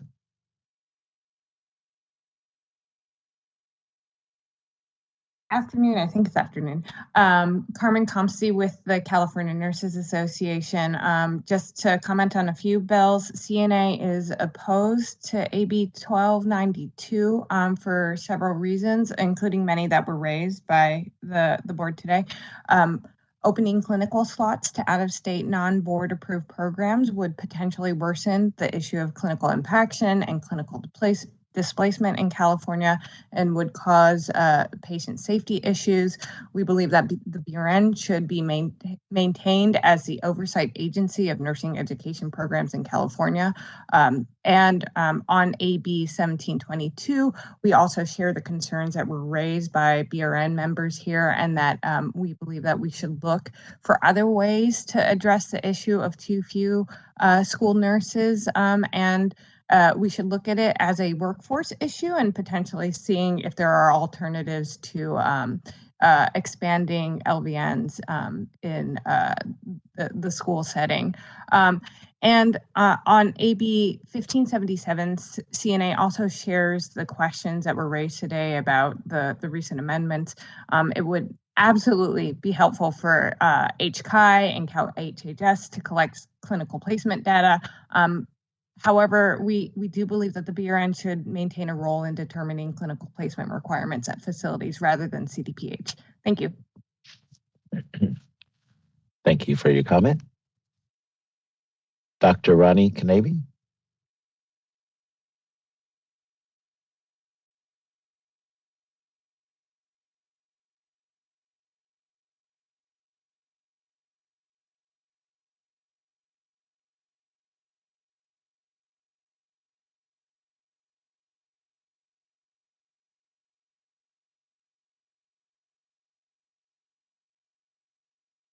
Dr. Kanabi, are you able to unmute?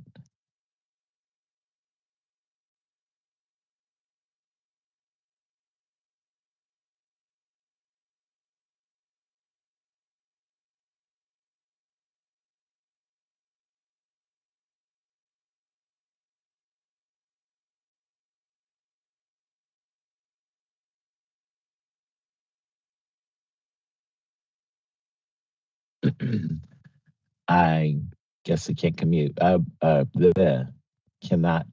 unmute. Board President, cannot unmute. I can't unmute. Maybe we can allow them to type. I did get a person that emailed us me as well, the public commenter from this morning, Samantha Gerard, She submitted a written comment. She had to drop off. She said, please consider the impact of our out-of-state programs placing clinical students within California.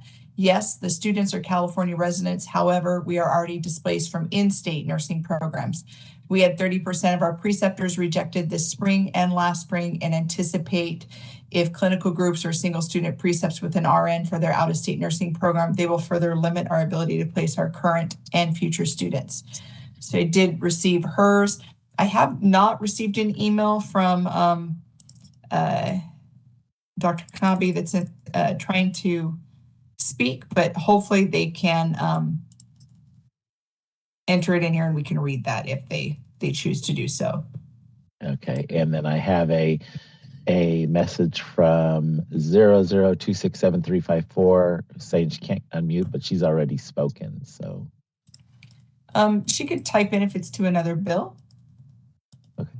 Or hold on, let me give her a request. Hold on. Okay.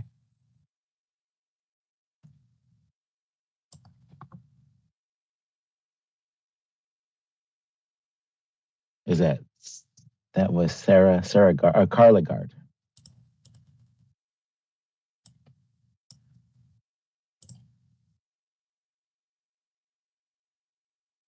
She was able to unmute before. I guess she cannot now.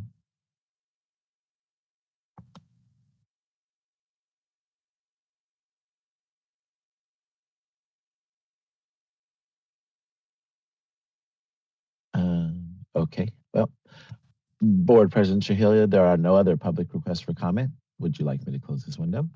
Yes, thank you. Okay. Hello? Hello? Oh, there she is. Yeah, I'm so sorry. Now, you're all going to think that if I don't say something really wonderful, that it wasn't worth waiting for me. My name's Dr. Ronnie Knabe. I'm the Associate Dean for Nursing and Allied Health at Bakersfield College, and I'd like to comment briefly on two bills. The first one, I would like to commend the board for opposing Assembly Bill 1292. There is so much good that the board does to support nursing practice, and a lot of that is the licensing of the educational programs for nursing here, especially supporting patient safety. And that it's really good to know that you understand the things that are going on. So I just wanted to thank you for taking that position on that one.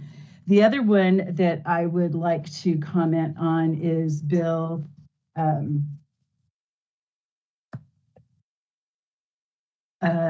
the one on the incumbent workers. Okay, 869, I think 689. And I know that you voted to support the bill, but I just would like to bring up one thing. Working in a community college in a very diverse community, the community college from the state office has really encouraged us and made it, one of their visions for success for us to support our local communities and to really try and improve diversity, equity, and inclusion. So that being said, incumbent workers, I think that is a great way to do that. But I just want to share what we do at Bakersfield College. We do have the multi-criteria admissions, and we also take students by lottery. Well, in the multi-criteria admissions, students that work for healthcare agencies get extra points. But if you were to mandate a certain percentage of incumbent workers from healthcare facilities, that creates a very protected class. And with my experience in the community college and the students that we have here that really want to get into our program, it would be very hard to look them in the eye and say, well, gosh, I'm sorry. This group, these students are going to get in above you, not based on your qualifications, but just based on a law. So I would just ask you to rethink that. We have incumbent worker programs that we're doing in ours with LVNs to RNs. And we see that it's important, but the mandate is what scares me, and not really being able to say to the community, we're all in this together. So thank you very much, and I appreciate you being patient while I tried to get 2 computers unmuted. So thank you very much for your time. Thank you for your comment. Board President Trujillo, there are no other public requests for comment. Would you like me to close this window? Yes, thank you. Before we vote, any questions or comments from the board on any of the public comment? This is Reza. I just wanted to again clarify the procedure for voting, given that we've kind of taken them as a block. Are we going to proceed one by one? And if not, if we're voting as a block to approve all of the positions the board took so far, any board members who want to pull one out and vote separately because they maybe anticipate voting differently than the rest of the board members, now would be the time to let us know if you want to pull one out. Yes. If we're doing it that way. Yeah. Why don't we vote on the pullouts? Oh, sorry. Didn't we ahead. already vote on the one bill? Yes, that's correct. The very first one that we Very discussed, first we voted on. Yeah. So we're not going to re-vote on that one. No. Okay, thank you. Yeah. Thanks for clarifying. Yep. Okay. Seeing that there's no questions, comments, or anyone that wants to pull a specific bill out, we can go ahead and vote on the rest of the bills. So Dolores Trujillo votes yes. Vice President Mary Fagan. Mary Fagan, yes.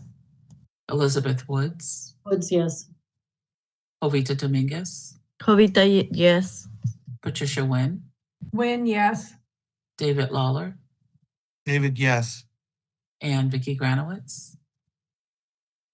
Vicki Granowitz, yes. All right, thank you. So at this time, I'm thinking maybe we could use a lunch break.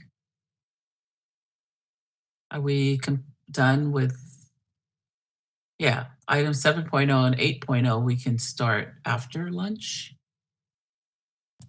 Correct. So what we would do at this point is recess the board meeting. We will not be adjourning because there is still a closed session. Yes. So we will recess the board meeting at this point, and we would reopen to the Education Licensing Committee meeting. Yes. Education Licensing Committee, those are the only board members that would even have to return at that point. And that would be Jovita, Dolores, Mary, and Tricia. All others would just have to rejoin when we go to closed session.